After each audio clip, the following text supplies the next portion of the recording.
Hello and welcome to the Computer Game Show. My name's David Turner. I'm here with Sean Bell. Hello. And Matt Murray. You right? And James Farley. Hello. This is another lovely episode of the Computer Game Show. We'll start by saying who our Patreon producers are this month. They are Aaron Patrick, the QuickBooks chap, Simon Nelson, Moomin Biscuit, Trans Rights to Human Rights, Dave Ernsberger, Colin Brown, Gasman, Rocketman76, Smooth Monkey, John Tempelli, Jackie Sniper, Sam Higton, Thomas, Tom S, Stan, Philip with an F, Cutty, Steve Lee, Teenage Mutant Ninja Turtle Man, Jack Oven, Grey Dragon Claw, Ramalaptar, Ramalapatar, Colin the Carwanker Smith, Lee Keybottom, Not Turtle Soup, My Dog Skip, Dean, and Steve the Nuke Littler. I cannot believe how many people go full nails. We thank you so much. It really helps us continue doing what we're doing. It gives us the energy and motivation to keep putting everything we've got into this podcast. Yeah. James isn't here next week. If you would like to support the show, then please go to patreon.com/TCGS. There are different tiers, bonus podcasts, talksovers, and other little goodies there. That's it, actually. There's not any more goodies. But you can go full nails. So after next week, what's James's appearance percentage for 2025? Good point. Someone will message in. How many have I had? It's been two. This will be the second one you've missed in 2 months. Yeah. So you're doing well so far. 75%, I would assume. Yeah, let's get to the feedback from last week's show, should we? Let's get straight to it. Sorry, 75%. If that was like attendance at school, your parents would be in serious trouble, James. Oh yeah. Oh, there'll be fines. Yeah, there'll be fines. Not in private school. They're getting paid anyway, aren't they? Good point. Maybe we should start fining him. Don't know. It's an option. It's an option. It's an option. Louis B. Or Lewis B, I forget. 2 years after release, I'm finally playing Jedi Survivor, and after 4 hours of play, I've had 2 crashes and a cutscene playing at double speed, followed by gameplay with no audio.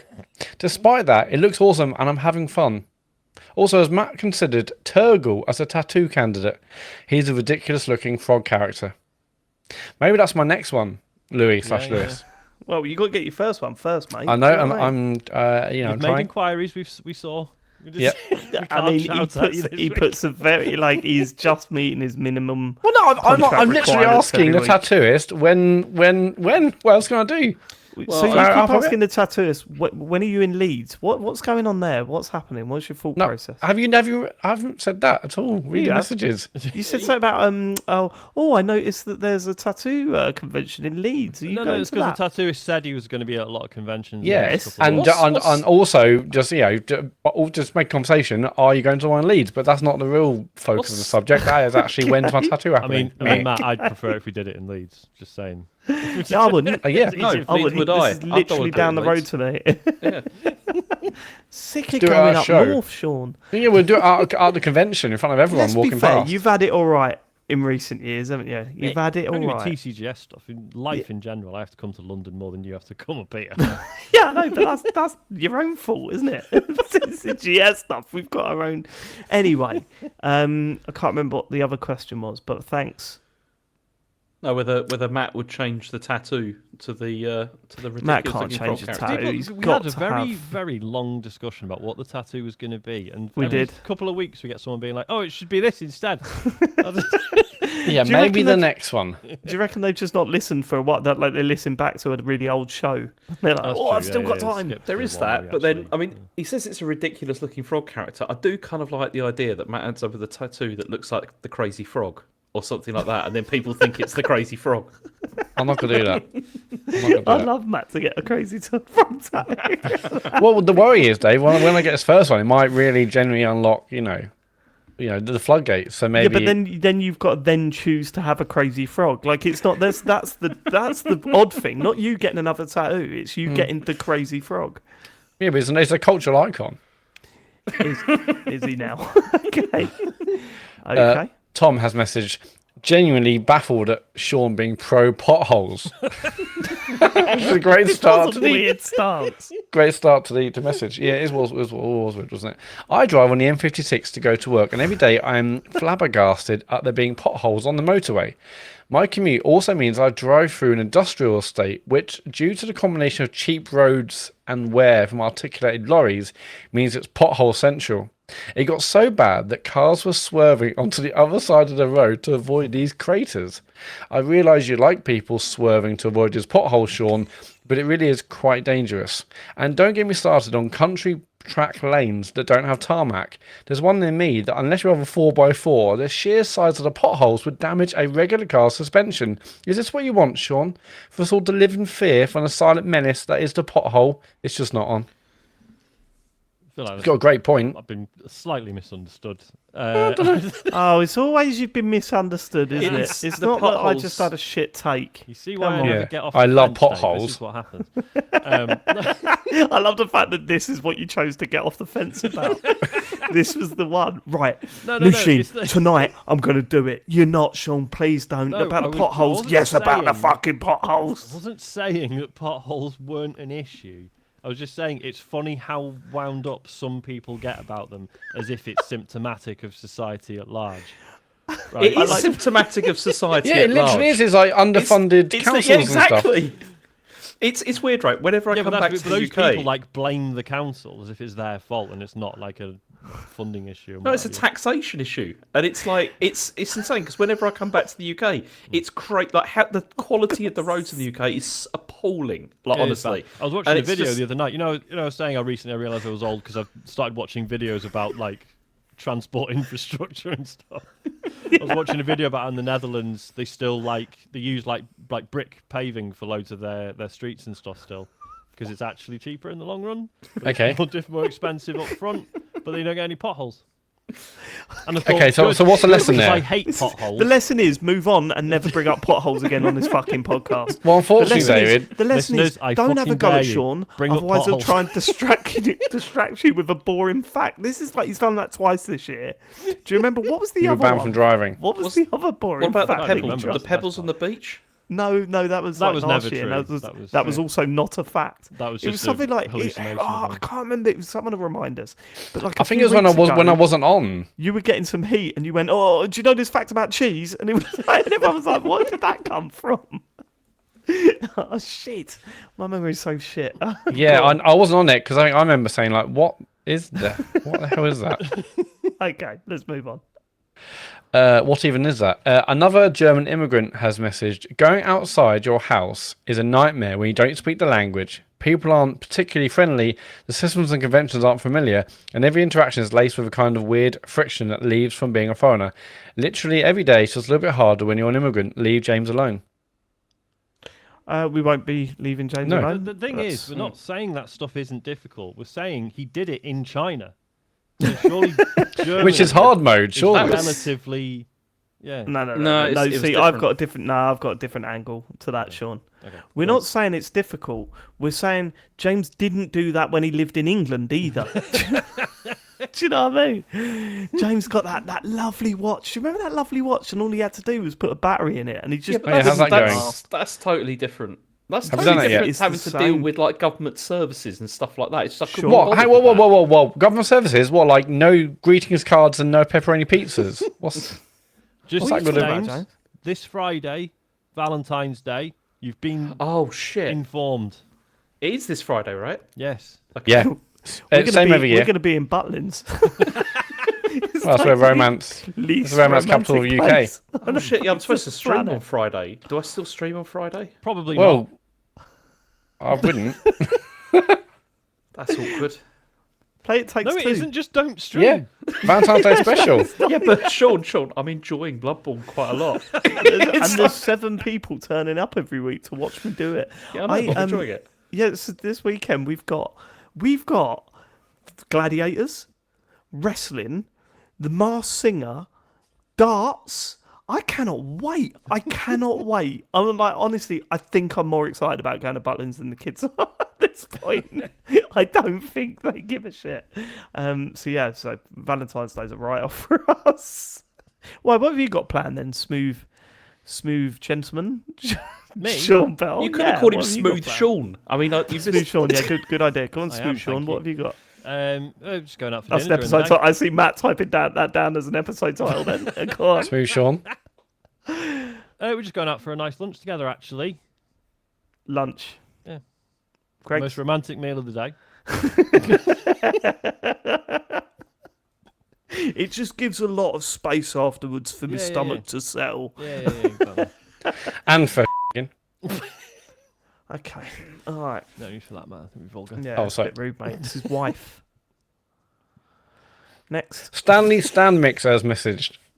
I don't get people who say the console wars are stupid. I think the people who say that must be the sort of people who say, I don't care who wins, I just support football. Picking a side and going with it adds a bit of spice to the otherwise quite dry games news. I mean, just look at James. He clearly has a right old time with it. Oh, Sean, I can't read the message in yet. Okay, What sorry, did you do? Sean's cursor was in the middle, right in the middle of a sentence. And I was like, you cut me off it. Right. I've just mean, got a just look- feeling it's going to be one of these shows, Oh, no. listeners. It's You've deleted it, Sean. everything Look. seems to be going wrong today. I mean, just look at James. He clearly has a right old time when he gets to have a bit of a subtle dig at Xbox here and there. Certainly, he's been having more fun than the rest of you. Although, in fairness, I do get why Dave's suppressing his very obvious inner Xbox fanboy after 2 generations of this. There's times where you've just got to go, do you know what? Yeah, we've lost. I chose Xbox and we lost. It was like I chose Sega. We lost. And Millwall. Matt goes, no, actually, we had a great... It was crap, Matt. We shouldn't have got a Sega Saturn. Yeah. I disagree. I had fun. Yeah, I mean, who cares who won if I'm having fun? That's true, though, isn't it? Who gives a fuck who won the console wars if I'm having a great time as Sega Saturn? It's up yours. Sega are, yeah, they're not producing consoles anymore. I mean, it's a bit of a Yeah. shame. Who gives a shit if we No, lost a that football is a match? shame. I'll just wave my flags and, let off my balloons regardless. It's The about palace taking of part. video game fandom. What's that got to do with anything? Yeah, you're on my mind at the moment. Thank you. Next. Yes, major PDD. I'm just listening to the last back catalogue episode, so I can now say I'm a true TCGS geek. Now, I'm a slow listener, so I don't have time to listen to anything else. I see 2 options to replace the back catalogue. 1, some recommendations for a podcast with a similar format to TCGS. Nope. 2, there aren't any, by the way. Fuck them all. Yeah. 2, you guys record 2 episodes a week. No, Well, we we're putting might out struggle. 2 episodes a week at the moment. Yeah. Listeners, yes. I hope you all enjoyed our... did we check how many people unsubbed to our, our podcast stream after the Life is Strange? No, we didn't mention that at the beginning. So yeah, but we put out our first of the Life is Strange double exposure spoiler cast out on this feed, so no one missed I it. love the fact that we open right, and we've not recorded the last one yet. We're doing that this week, but I love the fact that we open with this one. Going, yeah, it's not great, but it's promising. It's definitely it it's could be going good. somewhere. It's clearly going somewhere. somewhere. Yeah. Oh, that's a good Yep. point. Rawchord in the chat has put, go back and listen to all of Chet and John's reassuringly finite gaming playlist on YouTube. All the episodes are on there. That is a good. Yeah, but then half the games were from Xbox Live Indie games, so they're all gone now. Yeah, That's but still fun, though. Cool, isn't it? You're not going there for recommendations, though, are you? You're going there for Yeah. entertainment, aren't you? That's the, Yeah. I might go back and do that. So that's a great idea. Yeah, but the that problem was is, the is fun of listening the to... format, because when you get to like the top of the list, and then one of them pulls out something you never heard of, and you're like, "Holy shit, what's this?" I think I've still got more than welcome. I still got John's speech that he randomly come out with. Yeah, I've still got it on my phone. When on the end of a podcast he says, "It's just like, look, there's this stuff here. I've made a bunch of sandwiches. Have a sandwich. Give us some money if you want it, but don't worry. You're more than welcome to come and play in this park." Absolutely. Oh, yeah, I remember that. No sense. I think Chet said at the end of it, "Where did the park come from?" Was he talking about Game Pass? What was he talking about? Oh, I can't. No, he was talking one- about a free-to-play game where you don't have to pay for microtransactions, but the they're one there where if you Chet want just them. starts talking about how you catch a mouse under your floorboards using some foil and an electric circuit, and And he's just like, yeah, oh, I think I'm gonna go yeah, back. you know, you do with the foil, and John's like, no. or the one where Chet was completely baffled by the idea of drifting in a car. So surely the track would just be a big circle then. It was a very good podcast. I hate listening to podcasts on YouTube. Like, I can't stand it because you've got to, like, there's no easy way of doing it, right? You Well, I can't think just, like, I set it bet off if you have and then close YouTube it. Premium, I bet you can play Well, I with haven't it. got YouTube Premium, Matt. Well, maybe you Yeah, should very get it and nearby. support creators, Dave. Yeah, all right, Mr. Ad Blocker. Fuck you. Yeah, also, Well, no, how, whoa! I have an ad blocker, but I also pay for YouTube Premium. how much are people Why? getting? How much are the Why? It's creators one or getting the from other, that isn't it? as well, though? It's Because one I or want the to other. block ads on other things. But I believe in paying for YouTube Premium. How much is YouTube Premium? Too much. We have like a family plan. It's Oh, like I'll put you on £20 the a month or spot here. something. £20 a month for Yeah. YouTube. Well, But people then I used do to do use that it thing, didn't constantly. they? Where they Right. used to be able to like get it from another country, and it was like really cheap. Yeah, you like, but set up then an that account. just means They they closed- raise prices in other countries where they Yeah. can't actually afford it anymore. So And they closed the loopholes as well, I Yeah, think, for that's what that, I mean. which was Bloody, well, I love a bloody loophole. Right. Yeah, all over that. Anyway, you guys, Major PDD continues. You guys are amazing, and as always, I look forward to your podcast dropping on Wednesday. Love you all, TCGESCON 2025, and that is it for Well, feedback. we should say we do have some gaming podcast friends, haven't we, in the industry? Do we? they Friends. Yeah, never fine. recommend us. Don't start feeling really? like obligated to. Backpage shout do. out. Backpage talk about us quite a bit. They Yeah, Yeah, but but give they us never a big up. actually say Not- you not should to go and recommend listen us, to the though. computer game show. Just No, to they get paid. they do take the piss. Yeah, but what about Random Access Memories? That go and That's listen true. to that. That's a Yeah, really yeah, good it's good. podcast. There's a new one out today. Yeah, it's great, That's really actually. good. Matt's is next week. is it? Oh, of shit. that, and I am fascinated because he I'm- asked me to send him yeah. some stuff for it. So Yeah. if you're a TCGS listener, you definitely want to check out Matt's episode. I mean, check out Sean's as well. Not so much with James. I'm on it as well. That was a good one. But listen to all of them. I mean, I am dreading it. Put Kane and Rinse. They still going? Are they? They still? Is that I still- don't think so. I think they stopped years ago, didn't they? Oh yeah, they're yeah, still yeah, going. yeah. They're just an episode on Tunic, which I'm looking did forward they? to listening to be fair. An item of clothing. Okay. Go to tcgs.co/dear-tcgs to leave your feedback. Next episode is on hat. Right. Let's get to the news. James Farley. It's gonna be a Yeah. short show this week. Yeah, I mean, PSN's back Hooray. because it was down for 24 hours. I mean, everyone saw the gag, didn't they? About this was like a anniversary thing. Yeah.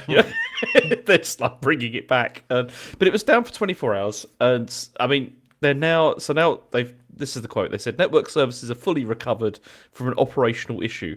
We apologise for the inconvenience and thank the community for their patience. All PlayStation Plus members will automatically receive an additional 5 days of service."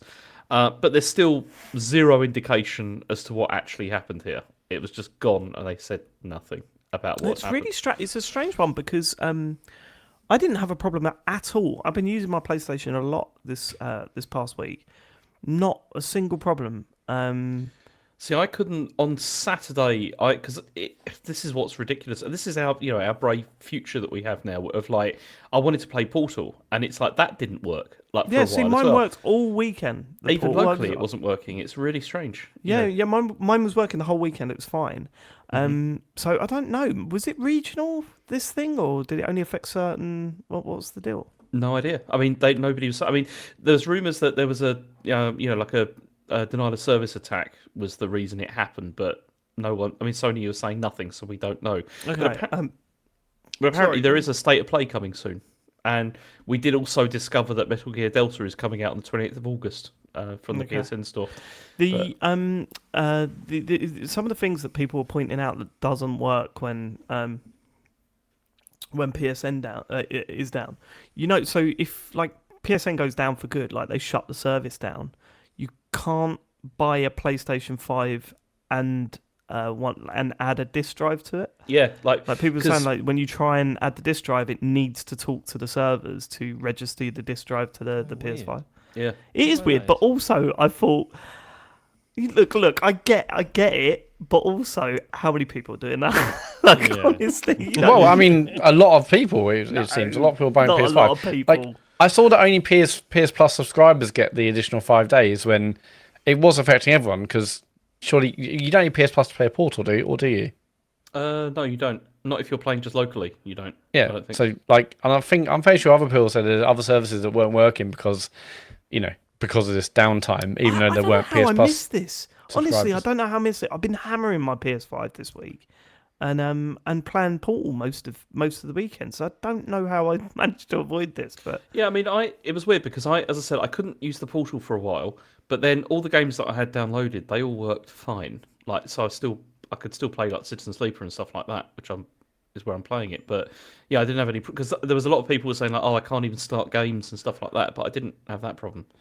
well, it's interesting actually. You mentioned Citizen Sleeper because we mentioned it on the pod recently, and about how, like I said to you, why didn't you buy it on the Switch? And all I've heard from since then is that the Switch version is basically unplayable. Really? Yeah. Didn't know Yeah. that. Okay. Well, yeah, You know, did, 'cause you heard Matt this, told Sean. us all. Oh Yeah, yeah, I that's just put it in right. the He group. told us last. Oh no, you put it in the group. You put it in the group. Yeah, you said it was so laggy that it was barely worth. Yeah, I don't. Yeah, I'll talk about it later during Oh, is what it? you've been Okay. playing. I don't want to steal your thunder. It does feel like at this stage now, like if even like with indie games and with everything, it's not worth buying stuff on Switch anymore now because it all just seems to be not really up to it anymore, Worth the which is a risk, shame. yeah. Yeah, I wish they released a sequel to Switch. Okay. Good idea.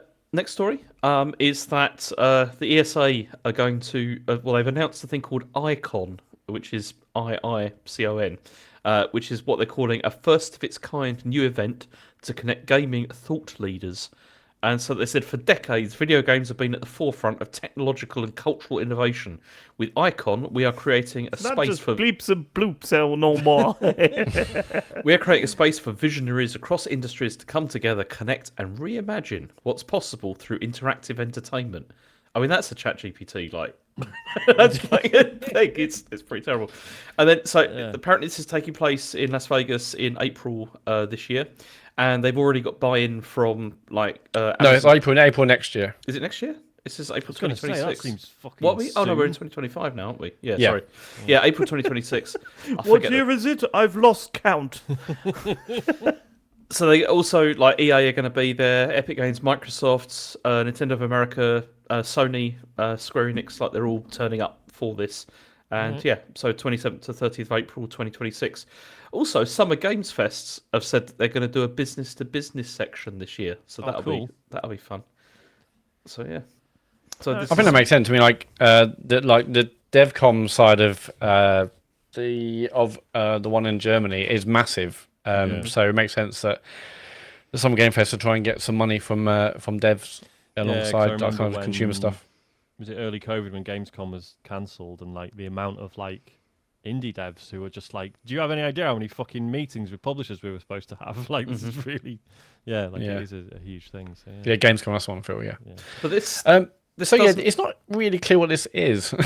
Well, no, I mean it's not entirely clear, but it looks like it's more likely going to be a business focused thing rather than like a consumer events thing. Yeah, it's a summit. So yeah, it feels much more like just business, not consumer. But hey, I mean, maybe Sounds some... like, let's be honest, sounds like a fucking jolly, doesn't it? They'll all go up there, have a couple of nights up there, we'll get on the piss, sounds like a lovely old time. Yeah. start slagging off Epic Games, you know. I assume we've been That invited. store's still going. I've not checked, but We are gaming change makers and taste makers, so I Yeah, and assume thought leaders. letters in the post. so. This guy's talking about paving stones. The fuck? But he loves potholes. Get him off. the Completely list. off the map. Well, your Yeah, I games dunno. need, boys, are more potholes, yeah? Next. Okay, next story. I mean, this is a sad one. So, Sumo Group is going to refocus their business on development service for partners. They said, unavoidably, this transition will have an impact on our studios and people. We are committed to minimising the impact as much as possible, exploring all options to retain talent and supporting those affected with transparency, care and compassion. So last June, they also cut like 15% of the workforce, which was 250 employees were made redundant last time. But now they're refocusing, right? So they're just becoming a support studio again. Is that? I was gonna say refocusing is a nice way of saying they're not doing a bunch of stuff anymore. Yeah. Yes, and basically no original IP, right? Yeah. So it's going to be a support operation, which is really shit. Yeah. So yeah, gutted. I mean, obviously, we should say this affects a number of people that we know and like a lot. Obviously, that doesn't make it more sad than all the other layoffs. Well, obviously, we don't know who's actually affected in terms of layoffs and stuff yet. But yeah, it's just shit. It's just more shit, isn't it? Yeah. From this, which is bad. Yeah, I guess even Tencent are having to make savings in this, or are able to make savings. You know. Yeah, it's sad. It's fucking horrible. Yeah, it's rough. Okay. Next story is that GTA 6 is still on track for this autumn, despite all these people talking about there's going to be a delay. So Strauss-Zelnick, he spoke to IGN and he said, "I think the game is eagerly anticipated both internally and externally." Oh, interesting. What nothing fucking honestly, it's just that is the stuff that really gets to me the most. It's great, because isn't it? you've said something there that means nothing. But that's what you have to do as a CEO. That's the whole point. Work at Rockstar and people who don't, and they both said, Yeah. yes, They're looking please." forward to They're looking GTA forward to it. 6. Yeah. Yeah. If you're a CEO, you have to say things like this. It's like part of the skill set. How would just- you Well, yeah, it's part of like talking, David, saying the words that investors want to hear. No. How would I know? I'll tell you how I'd know, David, from reading fucking tons of these over the years from these Yeah, but it people. doesn't mean you have to. If you were a CEO, would you do this? No, of course I wouldn't. Nah, fuck it. But that's why I'm not a you've never CEO. been Yes, you CEO, would, James, boy. because investors would demand that these kind of languages used in these things. I think it's deeply unfair that just because James isn't a borderline psychopath, he can't be a CEO. I think it's I'd love to just like David Turner, CEO of Take-Two, says our investors are bellends. Fuck those guys. We'll Yeah, he's release it gonna when be we want. sick. So, David, do you want to work for D-Brand? Because that's the Oh, Yeah, you yeah, fit good right point. in, love Actually, it. I don't Yeah, want that's to be the edgy. alternative. You're right. No, you've done me that. You have done me that. Is that why you hate D-Brand? Because they remind you of yourself? Yeah, it's like looking in the mirror. That's the worst thing anyone's ever said. Edgelord. I just hate D-Brand. I hate the fact that their big thing was like always a bunch of other icons, other businesses' icons that we're going to slap on. Yeah, I We was don't care. misjudged. Come at us. I mean, that felt more like an MKBHD thing, but still, Yeah, well, they he's were obviously sort part fallen of out of favour now. isn't Sorry? he? It found like a what? it. More like an MKBH, like a Marquez Brownlee thing, Yeah. because it's Nothing his to do product. with D-Brand then, no? Well, no, yeah, but it's his product that he released. Obviously, they were part of it because they're like a channel sponsor, but Channel sponsor. Didn't they make those They were the ones things? producing them, yeah.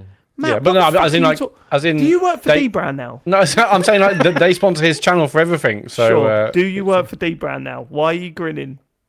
Have you got some of Look, that D-Brand cash? I've just, I had to move on. Is this a side hustle, Matt? No, it's full time hustle. Me and the D Brand boys. They do make really good cases. I'll say I that. agree, you're Sean. a D-Brand. Oh, we got a couple of D-Branders. We're D Branders.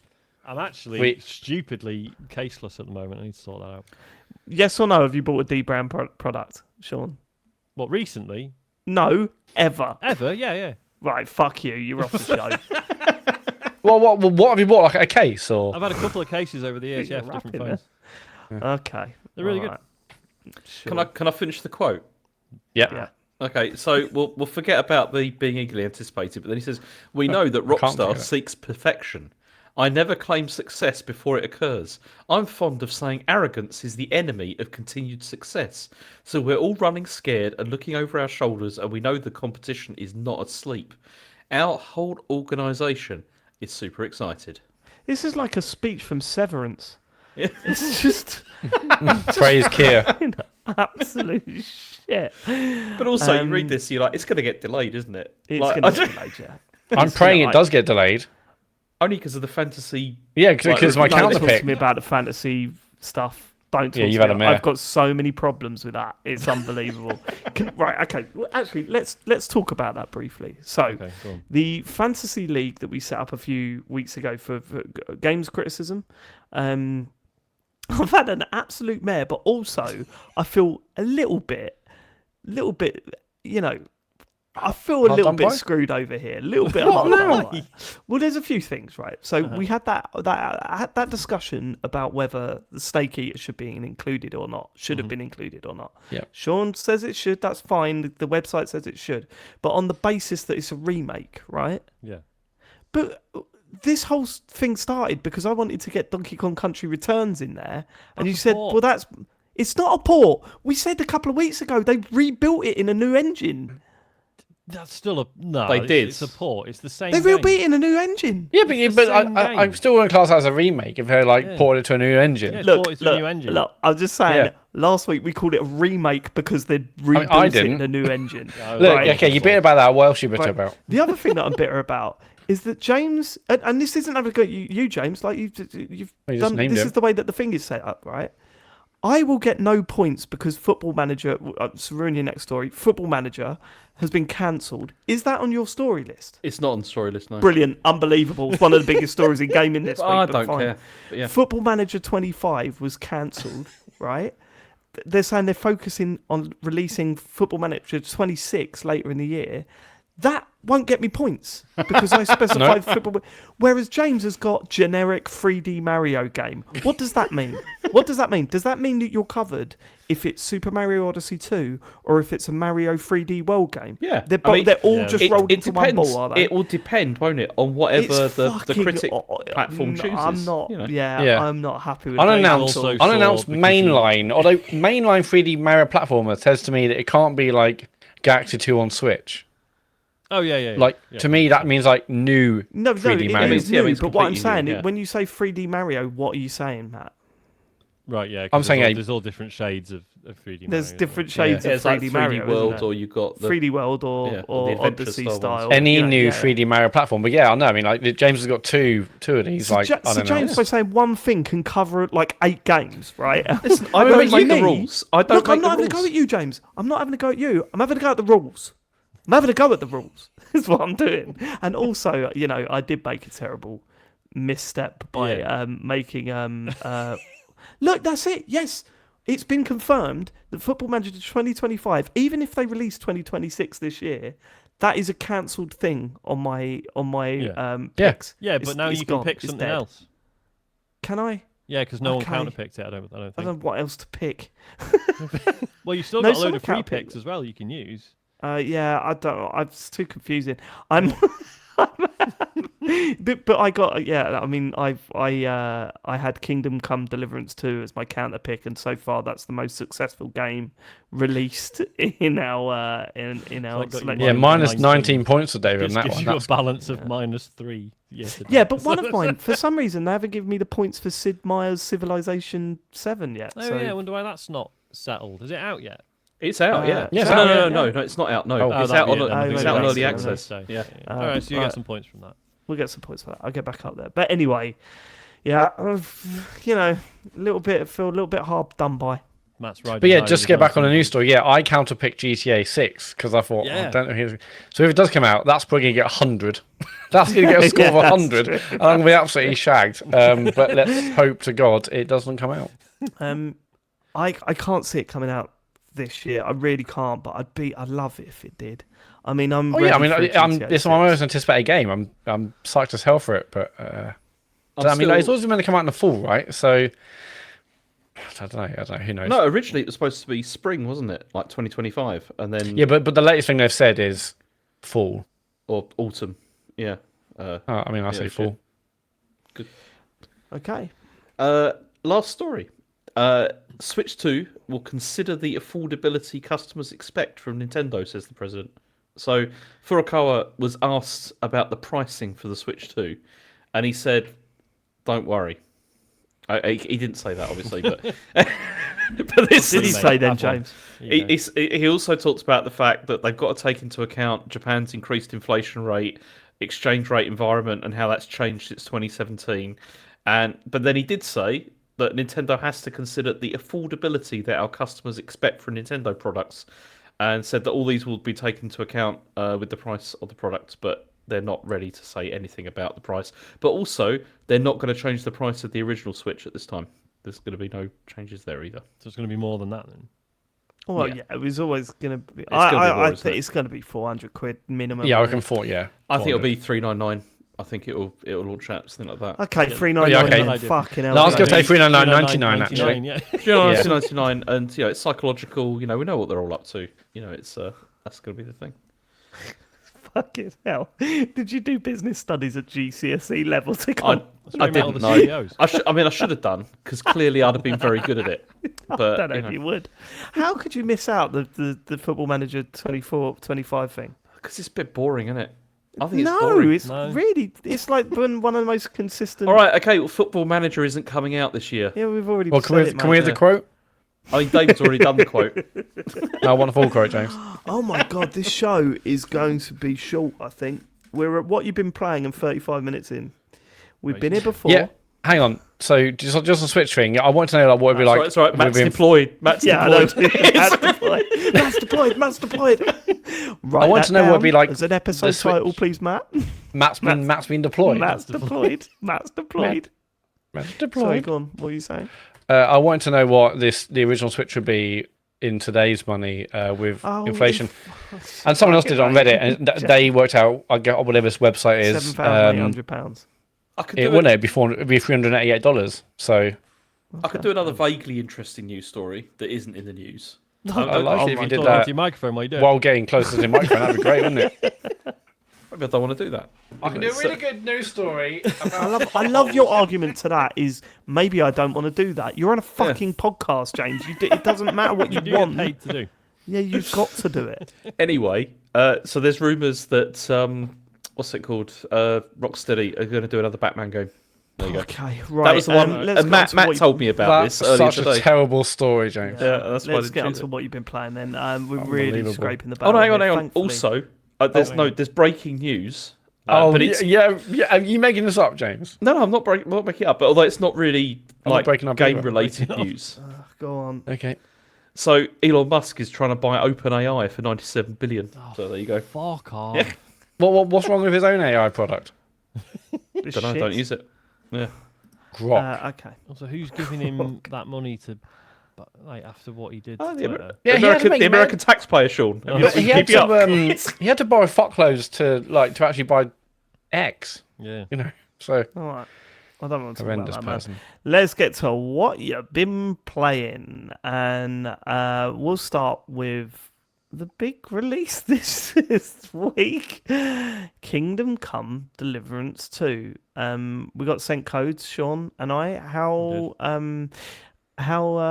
much have you played? We didn't play the first one, did we? No, because there was the. I mean, do you want to address that stuff first? Yeah, sure. I mean, I'm 'Cause it is- I'm happy to 'Cause talk it about is it. sort of important. So, Well, it's what- it's Go on. strange, isn't it? Because the Kingdom Come Deliverance came out during lockdown, I think.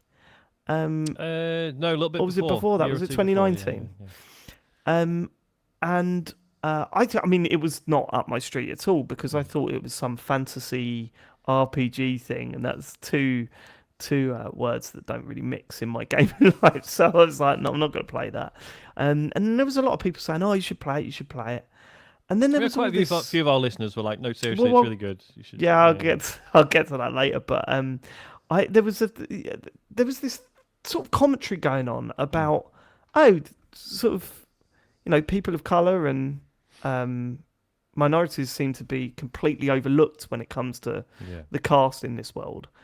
And it always puts you on edge when the responses are really aggressive. Oh, it's of its timing, it's factually correct. You know what I mean? This was, yeah. And the argument from the devs was like, no, we set out to make something that was 100% historically accurate. And a lot of historians are like, no, pretty sure you'll find that like people moved around all over the place in those days. It wasn't really. Yeah. So the devs were saying, oh no, we found no evidence that there were, people of other ethnicities in Bohemia as it was at the time. And a lot of historians were like, yeah, but we can be pretty certain that there were, right? And that in and of itself probably would have died down were it not for the fact that Daniel Vavra, who's one of I can't remember, he's like co-lead on the product, I can't remember, creative director, then also went on to throw his support behind Gamergate. Everyone's I didn't know favourite that. hate mob, depending on who you ask, potentially precipitated the rise of the far right in America, which really, really pushed it over the edge for a lot of people, including me. What's been fascinating about this game, and I'm not excusing him at all because he's still there, he worked on this as well, is that this game does have some people of color in it, and it also has gay relationships in it, or at least certainly you can have. I don't think it's like a fully fledged relationship, but you can have like a gay experience in the game, right? Playing as a male character, and that has now upset all the right wingers who got on board with the first game because they were brought on board like, oh, good, this guy's really hateful. This sounds cool. I'm going to play this, and now they're all sulking because it's like, oh, what? So because you play as the same character across both games, there are people literally being like, oh, so now that you can be gay in this new game, does that mean I unwittingly played an entire game as a gay man and I didn't even know? Like, as if... How insecure have you got to be to think something like that? But we should just acknowledge that context. There were people... there's a really good write-up on Rock, Paper, Shotgun about all this and how it's sort of bitten them in the arse with this sequel. There were people within the studio who were like, no, we don't agree with the shit that Daniel's coming out with. So assuming they were allowed to, voice that without any sort of, sort of maltreatment or whatever as a result, then good. But yeah, it's just a very interesting, knotty issue. But my view is that it looked to be. I thought it was a subject that I wasn't interested in, or a style of game that I wasn't interested in. Certainly a genre that I struggle with for the most part, but I have enjoyed. But also, all of this conversation going on in the background just made me go, I don't want to get anywhere near this, to be honest with you. I don't want to go anywhere near it. Yeah. And I wasn't interested in Kingdom Come Deliverance 2 at all until Sean said to me, no, I think you might be interested in this. And you sent me a link to an article where it was like, I just spent days being a drunk in a village and got into all sorts of scrapes or whatever. Yeah. So we got sent codes. I should say that. I started playing on, was it Wednesday we got them? Tuesday last week, something like that. I've played for over 10 hours. How long have you put into it, Sean? Probably half that. Right. Or maybe not even that much, I'm not sure.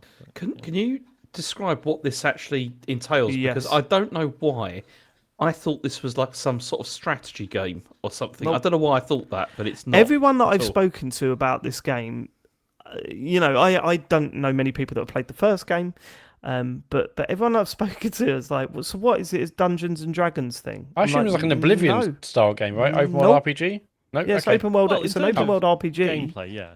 But there's zero fantasy stuff. There's no fantasy stuff in it at all. It's just set in medieval times. Is that right? Yeah, like was it 14th, 15th century, something like that? Yeah, 15th century. Yeah. You play as a character, an established character, and you just go around doing missions. It's Fallout. And if someone had told me before this is a Fallout Bethesda game, I might have been interested. But I started playing it, and the more I'm playing it, the opening 2.5 hours, is very linear, very scripted. You go here, you do that, you meet these people. It's tutorial all the way, bit of combat, bit of this, bit of that, bit of explaining what you need to do out in the world. And then there's a moment where your friend leaves you, and that's it. That's it. You're in the world now. It's you opening it's the vault and then opening the vault doors. And it just feels like you can go around doing anything and it will have an impact in some way. And some of that is fun to experience. Some of that is quite irritating to experience. But I am so beyond obsessed with this game that it's all I've thought about. Like, I've been sitting at work feeling sick because I just want to go home and boot it up again. And I'm finding it a little bit hard to describe why. I think mainly it's down to the writing.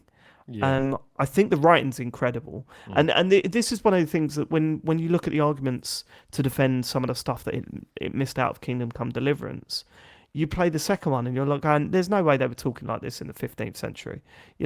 Obviously there was a lot of swear words and, but really it is like, it's modern day language for the most part being used here. Yeah, it's the Deadwood thing again, isn't it? Where it's like, no, look, if they all talked like they actually did back then, it would be incomprehensible. It also wouldn't be in English. But it's all about capturing an atmosphere, though, isn't it? Exactly. If it's doing that, then that's which is why, like. But this is like the atmosphere. It's funny.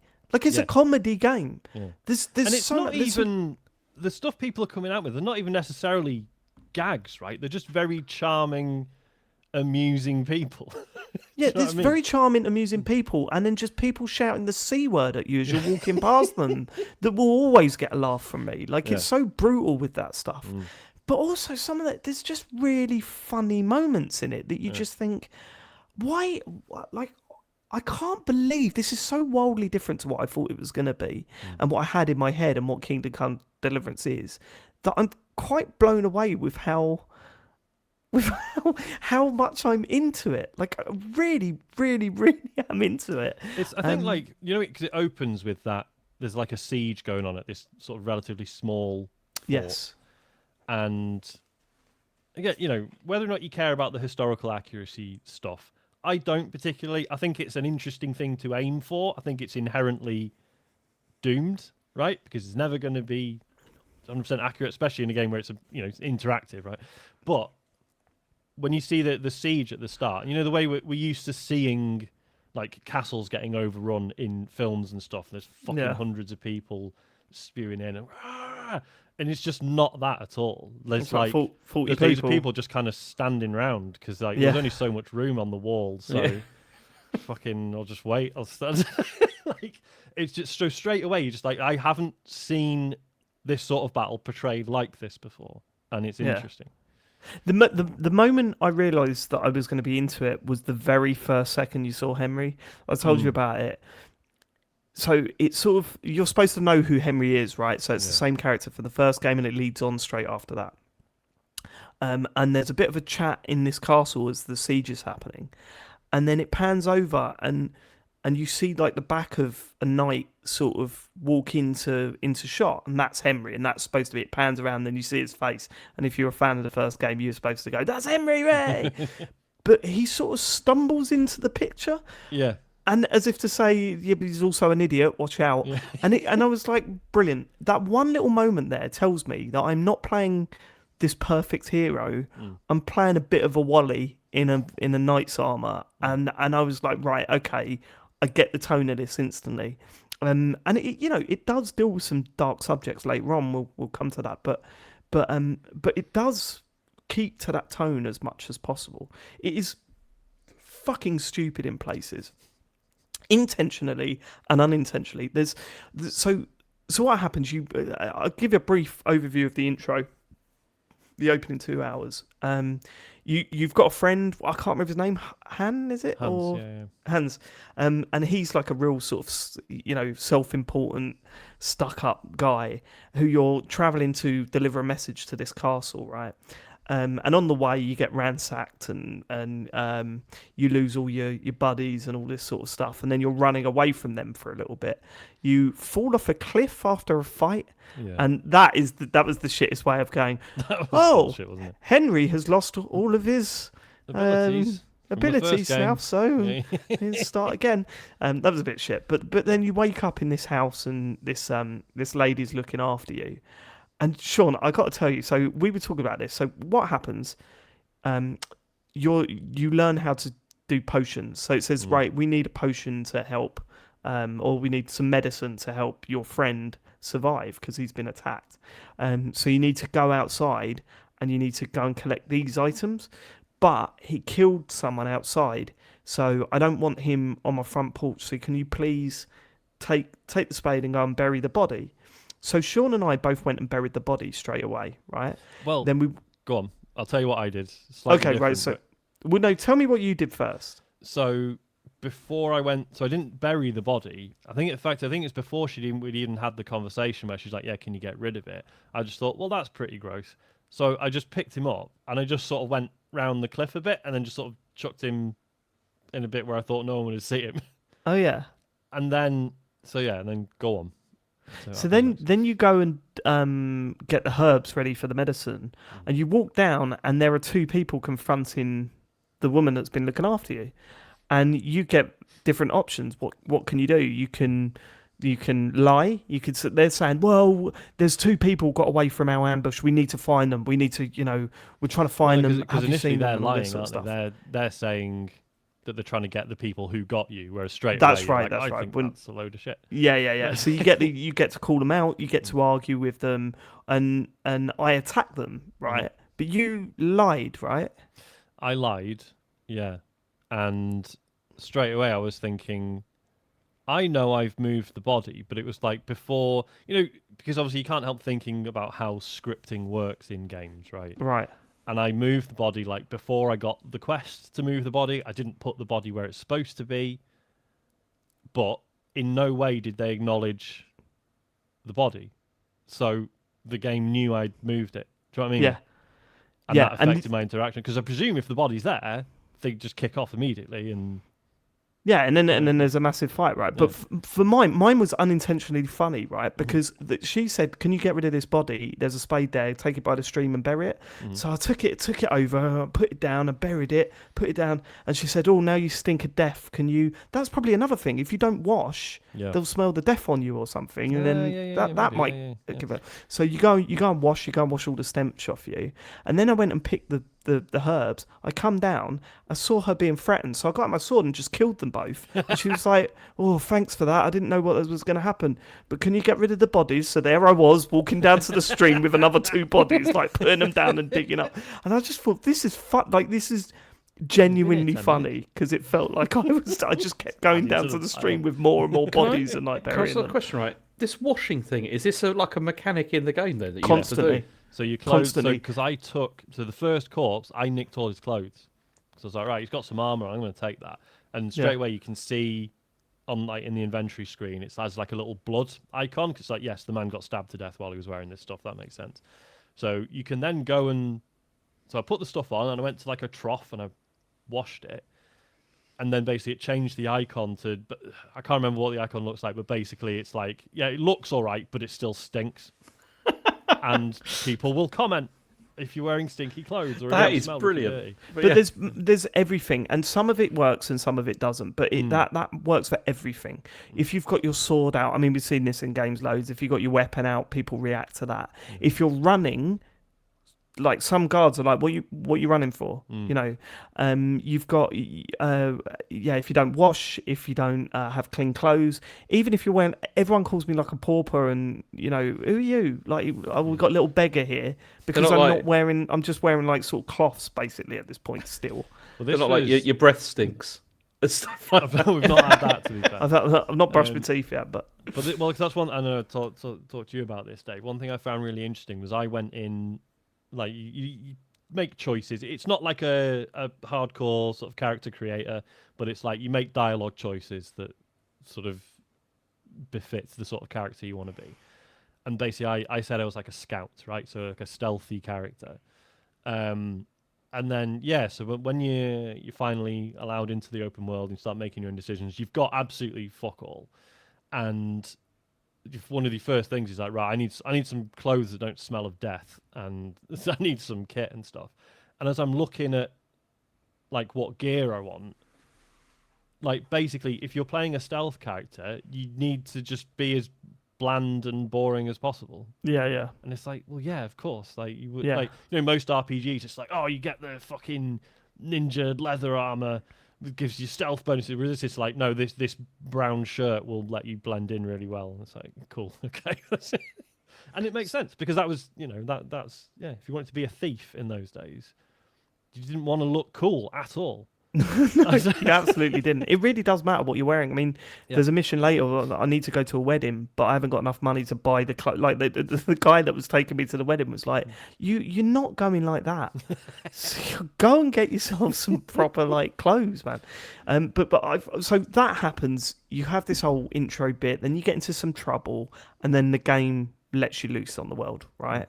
And you can go any direction, do anything you want. You can go exploring. You can go straight to missions. There are like 4 or 5 side missions open from that point, and then there's the main quest stuff. I've just been obsessively walking around and trying to get. I've got a bunch of stories, and for those of you that are going to play the game and you don't want any spoilers, then please stop listening for a bit. I know, John, you're playing this. I'm specifically telling you to not listen to the next bit. But I've got a bunch of things that have happened to me, right? But in terms of stories, is this the kind of game where it's like every story is unique, or Is this like emergent stuff, or is this quest? Yes. So no, sort of emergent stuff, but they are based around like what's like side missions. But no, there's a main story. There is a main story to follow. There's at the moment there's a wedding. It's building up to a wedding, and I was reading a review, and it was like, if you're not enjoying it, at least get to the wedding, because that's where that's the big moment. So how And I'm like, cool, I'm just about to get to the wedding. how are you feeling about that then? Like the main story, is it Yeah, interesting? fine. Yeah, it's fine. I mean, it's not the most. It's like I cannot tell you enough. It's like playing a good Fallout game, James, where you're like, yeah, there is this. Oh, I'm trying to hunt where my dad is, but at the same time, I'm getting wrapped up in these little stories in every little village or whatever. There are like tons of little villages about, and they've all got their own. There's a really funny bit where right near the beginning of the game, someone goes, "I hate that village. I'm going to really fuck them up. I want you to steal their maypole." So, and then when you go and visit that village, anyone you talk to in that village, one of your options is, "What a lovely maypole you've got." And I did it once, and someone went, "Well, that's a bit fucking suspicious, isn't it? Why are you asking about a maypole?" I was It's like, funny, "Okay, it I'm not does make gonna a point, steal it." doesn't it? When the game first introduced the concept of theft, Yeah. and it's all crimes in general, and it basically says like, people aren't stupid. There will be ways they can figure out if you did something. And I was like, yeah, because I was just going to steal some nice clothes. But then if I walk around wearing those clothes that the shop owner knows have just been stolen, that's probably somewhat of a giveaway. So I better not do that. No, so if you steal clothes, they have a got those stolen tags on. thing on it. Today, right? Yeah, they got one of those things. Hang on. Right, okay. So one of mine was I was speaking to someone. I was sent on a mission to go and find a cart, right? And I was like, right, okay, I'm going to do this, but I need help. So there was this whole, I can't remember why, but there was these troops of like people that were going to go and find this cart. I think there was some like precious materials in it or whatever. And I was like, so have you heard this cart's gone missing? Yep, we're going to go and have a look for it later. We'll find out where it is for the blacksmith. Don't worry about it. And there's an option that's like, okay, let me know how it goes. Or there's, I'll see you there. Like, I'll come with you. So like Henry was like, oh, I can come with you actually if you want. And the guy's like, well, I suppose so, but I don't know why. Okay, if you want to. So anyway, I thought, right, I've got low health, so I'm gonna go and sleep, and then I'll wake up, and then I'll go to him in the morning, and we'll go and get this cart. So I went and slept, got my health back, went back to where he was, and the bloke's gone, "Where the fuck were you? Like, why did we say you can come and help us with this cart? Where have you been?" I was like, you've got all these options of what to say to him, and I just chose, I got lost. And what was really funny, you went, yeah, I just got lost. I didn't know where I was, and then I got lost. And then the guy talks to you like you're a bit like he goes, right, okay, okay. You should have let us know though. Oh man, this sounds so good because you never get interactions like that Mate, in games. forget about it. I'm about to tell you some other stuff, right? So that was really funny. Last night, I thought it was the wedding the day after, but it wasn't. But that night I was like, right, I can't sleep yet because I've already slept too much to get health back, right? So you can't just keep falling asleep to get your health back. You have to leave a lot of time before sleeping before you can do it again. So I was like, look, it's 7 o'clock. I'm not going to sleep till about 11 if I want to wake up in the morning. So I genuinely went to the pub, sat down at a random what do you call it? A bench, Table. Yeah. a table, and ordered a beer and sat across someone who went, right, if you buy me a beer, I'm going to tell you a really scary story. And you've got the option to turn around and go, that was shit, that wasn't scary at all, what are you talking about? Or you just, amuse him after he's told you this like rather tame like story. And I was like, holy shit, like I've decided just to take some time out. I've sat down at this table. And he was sitting there, and he wasn't going, come over here, I've got a story to tell, like you see in these games all the time. Hey, you, I want to talk to you. Like, who's seen my pig? And any of that shit. It just happens by going up and talking to people and getting involved in their world and stuff like that. My favourite, though, this is my favourite story, because I got to one point, when you're doing a game where you go, oh no, oh, I'm not enjoying it now, and that's probably it. And I don't know if I'm going to play it much. So Saturday, there was a mission where you go and you find a guy drunk in the woods, and you have to get his horse. He has his horse. He's fallen asleep drunk, and someone's stolen his horse, and you've got to go and find him. Anyway, I go and have a look, like follow all the tracks and all that sort of stuff, and then I find this sort of bandit camp, and in the middle of it was this horse, and I'm like, right, time to really go for it. So I pull my sword out, run in, dead within seconds, and I go, okay, fine. So that's not what I'm going to do. I'm trying to do it stealthy. I'm going to try and do it stealthily. So I stealthed my way in there, got on the horse. The moment I got on the horse, there was like arrows firing at me, and I was like, for fuck's sake. So I was like, right, no, this must be the moment where it's trying to tell you to get better at the combat, right? Because at the moment, like, it's kind of clumsy, the combat. It's Yeah, we'll talk about the combat after this story we'll section. talk about it. It's it's a little bit frustrating, but I was thinking, right, I'm really gonna do it.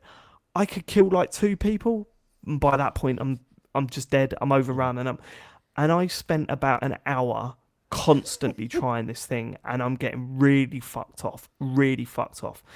And then I said, right, no, I'm going to do it stealthy again, but this time all the guards around the horse, I'm going to chuck stones to distract them before I get on the horse. Chucking the stones. Enough, like, so they're all moving about, and I'm sort of leading them away from the horse by distracting them. It was really tedious. And then there was this one knight just staring at the horse like that, and I'm chucking a stone just behind him, and he's just not even reacting to it.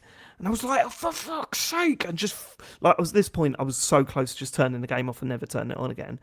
And I just went, oh, for fuck's sake! And threw a stone at the horse that went, wow, and then bolted. And everyone was like, well, where the fuck? Oh, someone's got to go and find the horse. And I was like, right, fucking. So I dashed over to where the horse was, jumped on its back and rode off. And I was like, that is a mechanic to distract people that you see in every game ever. But just throwing it at the horse and the horse reacting to it and it becoming a solution to that mission, I was like, this is it. I'm in. I need to think of better ways of doing things, because me brute forcing it with combat is not going to work. If I use my brain a little bit more and think, no, things do react to what you do in this game. Or you play it in the way you expect this kind of game to often work. And this feels totally intentional, yeah. Like, as in, it's like, it's completely... Well, it feels like a sandbox. There's probably so many options. There's probably tons of other ways other people have done it, and you do it that way. It feels like the game has reacted to something that I've done, but not necessarily that it wants me to do in that way. I mean, maybe it does. The systems are just robust enough. But the systems are robust enough to handle that. And usually, 9 times out of 10, if you're throwing a stone to distract a guard in a game, it would have teleported through that horse. Do you know what I mean? Yeah, like that's what you would expect. It's not a physics object. It doesn't cause damage. It doesn't. No. Yeah. But that hit the horse. The horse bolted, went nowhere near where everyone else was. I jumped on it and rode it back. And I'm like, fucking genius! What a brilliant way of solving that mission. And honestly, man, that sort of solidified it for me. That we'll come to the problems that I've got with the game in a bit. But all of that stuff gets me excited, and that's why I'm so hooked in it, because I'm like, I don't know what's around the corner next. I don't know what's going to happen, and I don't know how I'm going to solve the issue, and that is why I'm gripped. Whereas the negative things I've got to say about this game, yes, they are bad, and one in particular is completely inexcusable, but it's so... everything outweighs. It's like Fallout, James. Yeah. Fallout is a buggy fucking mess when you first play it, but there's still something there that makes you go, fuck. It's like where it always feels like there's possibilities, exactly. For stuff. And there's absolutely that with this. And it's, again, that realism stuff. Like, yeah, if you pick a fight with like 3 people, you're gonna get fucking stabbed. It doesn't matter like what level you are or how good you are at the combat. Like, it's just not physically possible for one person with a sword to take on 3 or 4 people and come out of it alive. What were you asking about the combat, Matt? Well, it's just I've read a bit about this and been on the Rollmock forum and watched some video reviews, and people are saying everything about it is, well, so much of it is so good, but the combat is really hard to get into, and some people are like, I get it, but it's not really fun, or some people are like, I really appreciate what it does. I mean, what is the combat like that people are having So, quite negative things to say about? for starters, it looks way more complicated than it is. When they first started teaching it to me, I was like, so it's like a star system. You get like a star on the screen, sort of a star. Is it triangle, something like It's that? supposed to be like it's supposed to be like a little figure representing your opponent, isn't it? Where Yeah. And different- you can either strike from the left, you strike from the right, and you choose where you're going to strike from using the right stick, and you swipe your sword with the trigger. You can also defend with the left trigger. However, I thought I was also supposed to be angling where I'm defending, but you don't. You just hold the no, you just hold the trigger, and he just blocks it for you. I think it's frustrating because it's actually it takes way too many swipes to kill an opponent. Yeah. And it does. There are better ways that you need better swords. And even if you've got a better sword, you've got to go and sharpen it as a blacksmith. You've got to make it sharper, and that helps. But ultimately, yeah, I think it's okay. It's serviceable. I'm not playing it for the combat. And again, it reminds me of Fallout. You don't play Fallout games for the shooting. It does its job, the shooting in that game, but it's not why you play that game. Because But is there a load of combat? No, not if you, Oh, okay. I wouldn't say there's been a load of one particular thing really. It's Okay. like so the way you create medicines and stuff like that, you have to go pick the right herbs, you have to then put them on the shelf, you then choose which is your base for your so it's like wine or ale or water or whatever. You put that in a pot, you put your herbs in, you lower it down onto the flame, you turn an egg timer over to see how long that you're cooking it for. You then lift it off, you have to grind up some herbs and put them in, and it's like, this is really fucking dull and long-winded. But the game kind of goes, if you enjoy this, it's here. But you don't fucking just buy potions from people if you really want to. That's Okay. because that the issue, well, not the issue I've had, but yeah, doing stuff like that, and for the first time you do it, it's a real novelty, and it's like, oh, this is really interesting. I feel like I've almost learned something. But then and then you're like, oh fuck, do I have to do this every time I want a health potion? But the answer is not really. Yeah, not really. Yeah, if you really enjoy that stuff, you can. But then like so yeah, once you let loose in the open world, it sort of suggests that potential ways forward are to work at. There's a mill somewhere or a farm? That's right. I've not been there. Yeah. Yeah, me neither. But there's also a blacksmith. I was like, right, I'll go to the blacksmith because I want to. Maybe I can make myself some stuff while I'm at it. Have you done the blacksmithing? Yeah, I've completed that side quest. Yeah, no, the blacksmith. Joe looked at me and said, "This is the worst thing you've ever played." When she saw me just continuously hammering that still. Oh, it's boring. It is boring, but then again, I think it's one thing that you have to do once, maybe twice. I've Is done it it like, twice. the but whole with time that- Is it like chopping wood in Shenmue 3? no, because chopping wood in Shenmue 3, they make a mini game out of it, and and you press one button. This, you have to put it in the fire, get it to the right temperature, hammer it in different Move it round so places it's evenly constantly. heated. Constantly, and then you have to go back to the fire because it's cooled down, and it takes way too long to do. Yeah. Like it's insane. I watched one video. I'm not sure where it was, or maybe it was an independent YouTuber, but they're like, well, yeah, it's really long-winded, but that definitely gives you more kind of emotional connection to the weapon to see, like, I built this, I made this, and when you go into battle or whatever, like, it feels much more than just finding a this is it. weapon. Most of the And time- like, oh, that's got better stats, that's my new weapon. Like the fact you built it yourself, you found the materials, and you took time to hammer it into whatever shape. Yeah. It's like, it means more, and so I can see why it But would most be of the time, rewarding. you're just making like fucking horseshoes and stuff to sell. Oh, I haven't done any of And that. Have you not? No, I haven't done any of that. Yeah. I've literally just done. I've Are you made the flipping sword. horseshoes? Sure. I made Making yeah, cheap big ones, time. selling for double, But that's I what, made yeah. this- So when you get sort of you get shown how to use the blacksmithing stuff, and then the guy's like, right, yeah, like basically the village needs axes and horseshoes. Axes are a lot easier to make, to be fair. But yeah, the horseshoes are just a fucking pain in the ass. Like it's actually Really? quite hard to hit the hammer in the right places and move it. It's fucking tedious. Oh, see, because I did it once and that was it, and then Okay. you've got to make another sword later on. But it's it's the same thing. I what you I know what you're saying, Matt. And I am sure there are people out there that I went and made this sword and it's mine, and but there are a lot of people that are like, fuck that. I'm gonna get like.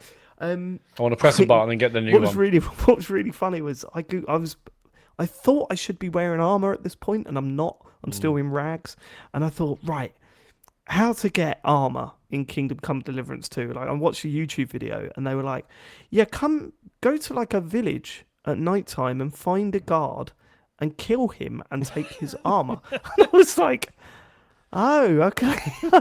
Totally. Isn't it going to smell bad and stuff though if you do that? Yeah, but you can clean it. You can clean it, and then that's what's so good. So yeah, if you're pissed off with the blacksmithing, don't do it. If you're pissed off with making the potions, just buy them.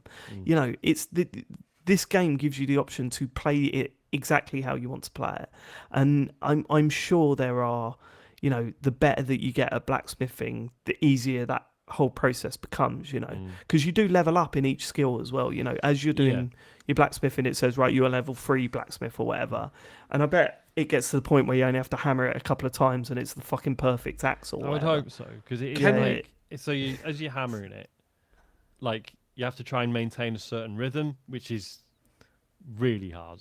I just ignore that. I just bash away whenever I want. The way it works is as you start hammering it, your guy starts whistling, and you're supposed to hammer in time with the whistle, which is a nice idea, but your guy just runs out of stamina so quickly. He'll get about 2 bars into whistling, and then he's like, it's like, fuck me, mate. Just that blacksmith really made me laugh, because that's where you saw sometimes the various like sort of aspects of this game combined in like they clash. Rather than making a sort of like a real sort of immersive experience, sometimes they clash, and one of them's with the blacksmith. Like, there's bits in it where he teaches you how to be a blacksmith, and he's like, here, you do this, and then you show him your sword, and he's like, that's amazing. You're an amazing bro. I'm going to give you your own room. You've got your own bed. You can live here. Come and work for me. And then I was like, brilliant. I walked away and I went, oh no, I'll go back and talk to him. I come back and it goes, oh, what do you want, you pauper? You're like, straight away. And I was like, oh, because I'm wearing shit clothes. Okay, gotcha. Yeah. It's like that's sort of clashing a little bit. So one of the questions I've got is, so you said, like, you could, if you want, you can ignore a lot of this stuff and you could just like buy potions and stuff. Can you rob banks and stuff, or just like, what's the deal? This is interesting because you can rob shops. You can absolutely rob shops. You can rob shops and take all the items to a different village, but the game does tell you that if you keep stealing from the same place, people will notice that things are going missing when you're around. Like, these are small villages with not many people in them. Like, if you turn up, you're the stranger in the village that keeps turning up when things get stolen. So think about what you're doing. That's great. Yeah, I mean, I have got a bunch of negatives that I've written down. I was gonna say, can we talk about the save system? The save system's the worst. It's completely inexcusable. Completely inexcusable. Do you want to explain what it is? There's no quick save or quick load or anything like that. Well, there is. Is there? Okay. Yeah, but you have to quit to the menu every time you want to do it. Right. If you press start, there's save and go to the main menu. Right. And it's like, well, but that makes it even worse, right? Because just have a quick save in it then. I don't understand why saves got to be consumables, or sometimes during a mission and every time you sleep. Like, it's so irritating. And what happened to you is a complaint I've heard from lots of people. It's not happened to me. Yeah, I had one session where I loaded it up and I was like, right, blacksmithing, let's just fucking get it done, get some money, get some clothes. Let's make this guy into a real human being. It's going to be fine. Did the horseshoes, boring as fuck, but I got through it. Went to the next sort of little village over, got him in a little brown outfit. Like, right, cool. He's making his way up in the world. This is great. Travelled somewhere else, found some bandits. They killed me, lost all my progress for that session. That is just shit. It's very shit. Disappointing. It makes absolutely no sense. Like, I think that is crap. And you could argue, like, it's not like it's unclear about how it saves, and it's not like it's unclear about how dangerous it can be to travel around. I just, in that instance, it caught me off guard, and it just happened to really, there was like an hour's progress. Yeah, no, and fuck stuff that. I really didn't want to do, but I just knew I had to get through. So It's yeah. completely inexcusable. It should be auto saving every 10 minutes max. There's I think there's already a mod for the PC version that adds quick save. But I mean, Yeah. please, if anyone, I just hope the devs listen and just realise how stupid that is. Just put. But there wasn't. I just googled it. There wasn't one on the first one either. And people saying, "Yeah, they had to." This is on the Steam forum. We needed a mod. We needed a mod with a quick save with an item. So it's not even in the first one. So I can't. Yeah, so there's an item that you use. It's like a drink that you can use to save your game, and I hate it. I'm like, well, just don't. Especially like people have been saying, oh, I just quit to the main menu, but I shouldn't have to do that. Yeah. Like that Clearly just the game's seems like really technically irritating. capable of it, and clearly the devs aren't completely against the idea of you being able to save wherever, but they just made it really annoying to do so. Just totally annoying. What makes it worse, I guess, for this is that this is a game that seems like it's full of emergent moments. So if it's like, okay, pretty standard, you do this mission, move on. Yeah, it will save per mission or you save after each mission, but it feels like every minute or 5 minutes there could be something crazy happening. So are you constantly saving or trying to save or quitting? It's like, it's... if Sean's got like jumped on by some bandits, like how's he to know? Like, would you save after buying the thing and then the blacksmithing? It seems a bit. Yeah, it's like should I have gets in just the way done of a it. day of blacksmithing, then gone back to bed, and then because that was another thing. So yeah, so as Dave says, when you get employed by the blacksmith, the way it presumably worked back then is the blacksmith is just like you can sleep here, you can use the forge and the materials, and then I will buy the stuff off. So you don't get like a salary, right? But he just buys off you the things you make. And I was like, right, cool. I'm going to go to bed in my new bed then. And in the building where your bed is, there's a number of other beds. And I misread on the little compass thing which one was my bed. Yeah. Got fucking arrested. Yeah. Yeah, I did that with the old lady. Bit of a spoiler. Sorry if you don't want to know, but I find and save her daughter, which was a real harsh storyline. Actually, that was less comedy and rather actually disturbing. And then she's like, "You are well. Thank you so much. You are welcome here. Blah blah blah." And then I went and slept in one of the beds in there, and she was like, "What the fuck are you doing?" Woke me up like, "Guards!" I'm like, what the fuck? I thought we were mates. That, like when it happened to me, it was like it was like victim, and it was like the name of the blacksmith. I was like, "It's my fucking boss. You just told me I could sleep here." What's going on? Yeah, that sort of stuff. Yeah, that's where the systems don't really work too well. Right, I've got the other notes that I've got that really annoying. Why is the first option on the pool screen new game? Did you notice that? No, I didn't. If you press start at the top of the list and where your cursor is start a new game. And I press start, and then I think I put the pad down but accidentally pressed A or X or whatever it is, and it said, "Are you sure you want to start a new game? You'll lose all your progress." And I'm like, "No, absolutely fucking not. Wow. Take that off of the fucking pool screen, please." Controlling the map, I'm 10 hours in, I still can't control the map. Weird, isn't it?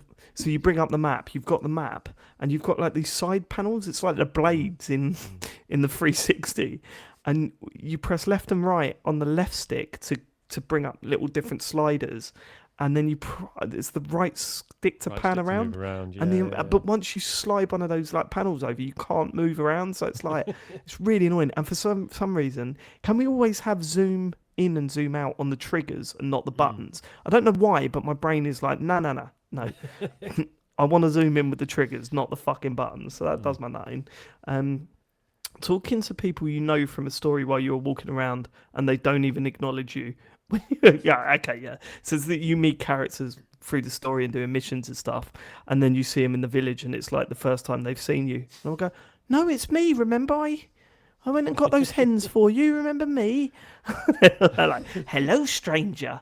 How are you?" I'm like, and then some of the voice acting. I mean, but that's so weird because again, like you said, hey, if you like steal stuff and people notice things go missing and you're nearby, they will remember that, but then they don't remember the person they spoke to 5 minutes previous. And that's why that stuff really sticks out, because you feel so part of that world and you feel that everything you're doing is having an impact in that world, that when stuff like that happens, you're like, "No, you know me, out. Remember?" It's a fascinating game, and I really do feel I felt all week like that guy. Do you remember that guy that kept getting in touch, saying, "Have you played Kingdom Come Deliverance?" And we were like, no, leave us alone.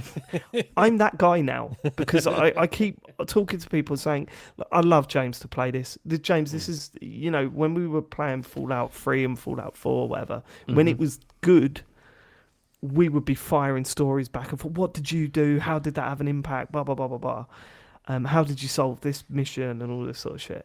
This is this, but dialed up to 10. Like, this is better. It's better in this game than it is in Fallout. Well, I was going to say, because I know, James, you played the older Elder Scrolls games, and it I did, probably takes quite a lot from those as well. See, I'm really tempted by this. It's just that there's a lot of stuff coming out That's the the next problem. couple of weeks. Which Yeah, are And like- this get the other stuff hundreds of hours, isn't it? first and come back to this because it's no, I mean, I'm 10 hours in, I'm not even scratched the surface. And the one more thing, the writing's excellent, the voice acting, some of the voice acting is absolutely superb, some of it is absolute shit. The innkeeper in the first town you're at that Oh flicks my between God, Yorkshire she's- and yeah. Jamaican every other Oh, word. I saw It's a really video weird. on maybe social media or I whatever. put it in but the WhatsApp yeah. group. I put it in the Oh, WhatsApp yeah, that's where I group saw it, when yeah. we're talking. It's like, What's that oh accent my supposed to God. be? I've no I think it's supposed to idea. be like a Yorkshire accent. Yeah. It's But really, then there's really but weird. then as I say, there's lines that they're not jokes, but it's like the chef and the camp at the very start, Yeah. and you say like his sausage is shit, and he's like, I'll have you know that sausage is fucking good. I was like, Yeah. "Flip, that's funny." Sometimes they absolutely nail it. Yeah, They yeah. absolutely nail it. And Yeah. sometimes you're like, holy shit, you really were. These ones weren't good. But apparently it's a Czech developed game. Yep. And I was listening to an interview with the guy that plays Henry. Mm. And yeah, they go over there to record it. It's not Yeah, like yeah. they're picking Is local it, him and the actors guy that and plays filming Lance, it. but Hans, have basically it's been like the last 9 years for them. They've basically Yeah, just done this. so they're like really good mates now. Yeah. It's like- honestly, if you didn't know what that game was, hopefully you have a better idea now. And for me to love a medieval game as much as I do, it's it's a good Well, it's sign. interesting, yeah, because Yeah. obviously you're allergic to fantasy stuff. So is Yeah. it just the magic and the dragons and stuff that you can't do? Yeah. Yeah, I like the realism of this, even though Mm. it's sort of a little bit cartoony in places. Mm. I really want to play. So this is like the game I want to play after Citizen Sleeper, but then February is just crazy in terms of Yeah, man. Definitely give this a go, Matt. It's fucking. It sounds fun. amazing. Yeah, John's And even just just seeing like started the playing it clips he's and raving the about it videos and as stuff well. I've seen, it looks really good. That horse thing was enough to make me go, holy shit, this is serious. I cannot believe I was banging my head against the wall and the solution made me laugh so much that I was like, I can imagine people training up and going, I went through hell to battle through that camp, and then hearing a story about how I chucked a rock accidentally at a horse and it bolted is just it's just the best. That's it. I've looked forward to talking about that all week, and here we are. Now it's behind me. It's like Boxing Day. Again, one of the videos I saw, the really in-depth one, said it's 120 hours for them. Like, does that intimidate you, or because It's intimidating. It's intimidating. I know that I can mainline it if I want to, so that'll help. I don't know what how long to beat says, but I don't know. 10 hours have flown past. It's really weird when you play a game that's this long and episodes of like I'm 10 hours in and it feels like I've barely touched it, whereas episodes of Life is Strange felt longer than my whole time on this. It's weird. Very, very good game. But that's enough of that. Should we have an update on Citizen Sleeper 2? Where are we all now? Are we finished, I finished it. James? I think I'm near the end, but I'm not sure. I feel like I'm coming to a conclusion because there's a bunch of like narrative threads that feel like they're pushing me in that direction, but I'm not sure yet. I need to talk with Sean about it. Not on here. Matt? No, I've not finished it. I've had a bit of a mare with this game, actually. Well, let's start there then, shall we? So yeah, on last week's show, I started on Xbox because it was on Game Pass, and we spoke about as we mentioned earlier in the show, about buying on different platforms. And on the weekend, I was going to be over at Elodie's. In the evening, I was like, well, maybe I'll just buy it on Switch, because then I can, play it over there without wasting, an evening once she's in bed. So I bought it on Switch, and mama, like the performance difference from the Xbox is quite stark. Yeah, like, I think again last week you said, well, I'm sure it's not going to matter if you play it on different platforms, because what is it, just like a map you scroll? But even scrolling or going up and down the map is like a massive difference compared to the super smooth Xbox version I played. I mean, so that's definitely taken some getting used to. Even like the bit where you first get on the rig or ship, and then that kind of spins around and flies off. Like on Xbox, that was like a smooth, like, exit from the station or whatever it was. But on Switch, it just felt like very laggy. Anyway, regardless, apart from that, apart from the performance generally, it's been fine on Switch. Anyway, I had only played it for about maybe like an hour and a half or so on Xbox, and a lot of that was just obviously reading and just getting acclimatized into it. So got back to that stage pretty quickly on Switch. And on last Saturday night, I was up to like 3 o'clock in the morning playing it. I was loving it. It's like really captured by the stories and just the general vibe. Everything I loved about the first one, music, and all the things we're about to discuss. But then it might be like towards the end of that session on the Saturday night, I started getting a lot of like glitched dice, which is something that happens. So you have 5 dice in the game generally for HG cycles, but each of these dice now, which is different to the first game, has 3 health blocks.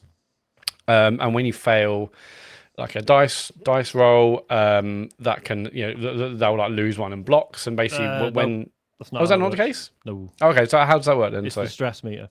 Oh, okay. So as the stress meter goes up, it'll pass thresholds to be like 1, 2, 3, and then that means whenever a dice rolls one of those numbers, it takes damage. Oh, okay. So well, regardless, in Matt's defense with this, the systems in this game are not explained very well at all. You see, I keep hearing this, and I don't agree. I really don't think they are, Sean. Like, then how have I understood it? Well, yeah, maybe you have, but then also there's a lot of people that because clearly you're haven't. brainy, Sean. That's how. I think a lot of people have skipped the explanations. No, I mean, I'm in that guide. I'm in that guide pause button a lot. Like, thankfully, the full guide is in the pause. I've watched videos. Anyway, like, just to finish this kind of story, I was in the right pickle. So, I had a point basically on Sunday when I was playing it, where I had maybe like 1 of the 5 dice was active because the rest of them were basically, they were fucked. They were glitched, and then so like, but in order to fix that, I had to save up 44 cryo, like the currency in the game, to buy 2 lots of these materials in order to get them fixed on the ship. But that was taking ages in terms of cycles, because I literally just had 1 dice that was active. So it was, so I was, so that was really annoying. I also had like these permanent red glitches, which also was like also massively affecting like what I could do. I didn't have the money to well, basically I had the money to save up to fix the dice, but I also was then running out of energy, and when you have like low energy, that also further kind of makes everything worse. So I had basically had to make a decision to like either get some energy, and then I got some energy, great, and now I need like further glitches has happened to my dice, and now I'm fucked on the dice front. By the time I've maybe like fixed 1 or 2 of them, there's also another like timer where like the antagonist comes back. Maybe he might fuck me over. Now suddenly more dice are screwed. So yeah, I had like 5 broken dice at one point. I had like maximum stress, so everything was getting worse much quicker. I was starving because I had no money really to to feed myself. I couldn't actually travel to any of the missions because that would require me to buy supplies and fuel. And I was already spending the money on, hopefully, energy, food and something else.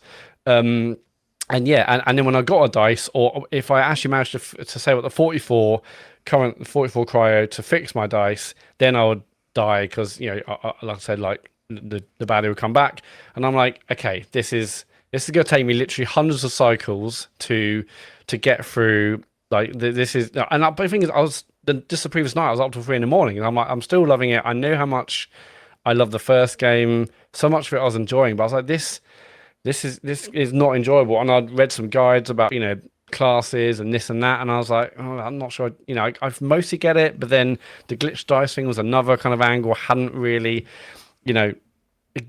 fully got my head round. And then there's other bits such as that you have like your push ability. So every class has like 3 or 4 strands of abilities, and you can upgrade them. There's also a push ability, which involves stress in your crew members.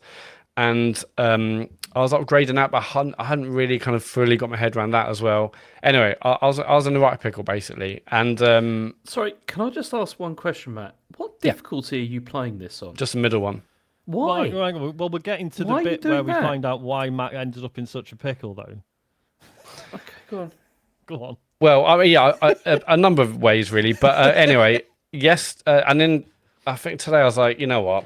I think I'm just gonna have to start again, because I could have literally spent 100 hours probably, if just to even like move a smidgen was taking me like tons of cycles. I was like, I'm just gonna start again with now all the knowledge of the systems and how they work. And yeah, it turns out I wasn't. I'd also failed 2 contracts. Contracts are kind of high risk, high reward missions. You go out where you bring crew members with you, and you have to make sure you have like maximum supplies and maximum fuel to get to these kind of ships or whatever you're doing to travel out to. And you can bring 1 or 2 members of a crew with you, and turns out I wasn't actually utilizing those members of the crew. They were there like in the bottom left and bottom right hand side of the screen. And I was like, well, they're there. I don't really know what they're really doing, because I hadn't like pressed down when I had the ability to select a dice to select theirs. So anyway, and yes, I think the first time I've messaged you guys, I think I'm really close to giving up on Citizen Sleeper 2, and I was like really gutted given how much I loved the first one, and I was like, I don't think I'm that stupid, but clearly something about that this is not working for me. Anyway, today I was playing over lunch, and I was like, I'm just going to start again. Like, even though it's my 3rd time starting again, because I started on Xbox, started on Switch, but regardless, I started again, and it's like a completely different game. Now I haven't made the earlier mistakes I'd probably made on my 2nd playthrough on Switch. I know the systems. I know how to do contracts. I'm being much more risk averse. I think before I was like, oh, it's a 1 or 2. Look, there's a chance it will work. I'm like, no, like if it's a 1 or 2 and there's like there's a high chance of it failing, then I'll just leave that and go to the next cycle rather than take a risk which isn't needed. And yeah, it's like a completely different game. I've already gone further than I was, in the previous run I was doing on Switch, and it's a completely different game. Like I know what I'm doing. I'm taking it easy. I know how crucially contracts work. I've got money. I haven't failed a contract yet because I'm being much more sensible about it. And I'm really so thankful, because I really thought yesterday I was going to come on this show saying, I know a lot of people saying this is probably a game of the year, but I just can't. It hasn't worked out for me, and I was so devastated. But yeah, I'm in a great place now, much further ahead, really excited, and I'm taking it easy. And no glitch dice, no. Well, no, I've got the glitch dice, but I know how to kind of like get through that in a sensible way, rather than oh my god, I've got 5 glitch dice and only 1 active dice, and no permanent glitches as well. So yeah, much happier. It's like, to be absolutely clear, this game probably should have like a warning at the start because it is more complicated, and like the fact that even if you played and loved the first game, you could still really be caught off guard by this. And I think it should probably be more explicit. Like, yes, there's difficulty options, but I don't think anyone who's played the first game is going to be like, oh, I should probably put it on easy. But actually, there's probably a lot of people who would benefit from that. That is exactly what I did. See, I'm playing it on easy because the thing is I'm playing this game because I care about the story. That's what I primarily care about. I don't particularly like the systems of, it's not something that really I don't care about the systems that much for something like this. But the systems for me make the story. I think they're like intrinsic to like the sense of tension. Well, yeah, but that's because you still get that even if you put it on easy. Like there still is tension when you're doing that, because things can still fuck up, things can still go wrong, you can still fail like missions as well. It's just that you don't have the there's not a permanent glitches. They're different, aren't they? For me, they don't break, but you have like a one instead you of get a you get like broken a one. one which gives you always a 50-50 chance, of like right. getting through something. And it's like, for me, that's kind of perfect because it means I can still continue on with the story. It still means there's peril because you still can, as I said, you can still totally fail stuff, but I don't really want to engage that much with the systems because I don't personally find them very interesting. I know other people probably do, but I don't. And that's where it's just story, and that's where I've enjoyed it, is with the story. It's Yeah, now I've got do my head around wonder them. if, I do, but I do wonder if that lower difficulty should be the default, right? And then the middle one should be like, if you really like systems and you like getting your head around numbers and probabilities, and which, to be fair, I usually don't, so I probably wouldn't have chosen it.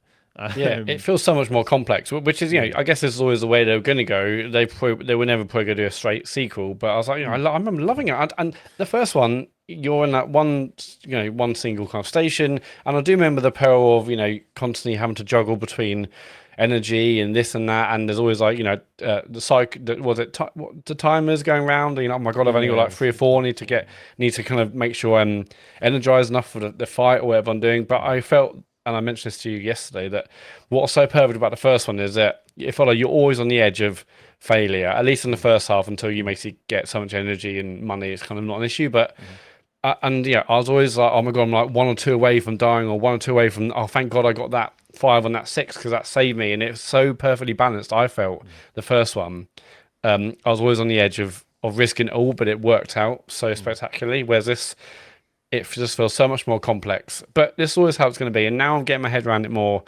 I appreciate the complexity, and I'm seeing new angles to it. But it's just that yesterday and I guess the week up to this, I've been stuck with it.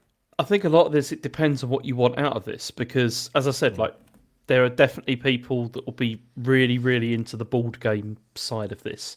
But for me, as I said, the genius is with the story, and the fact that even, like, as I said, even when you're sort of like failing, which you still can, it still then takes you on these other narrative arcs which are really interesting as well.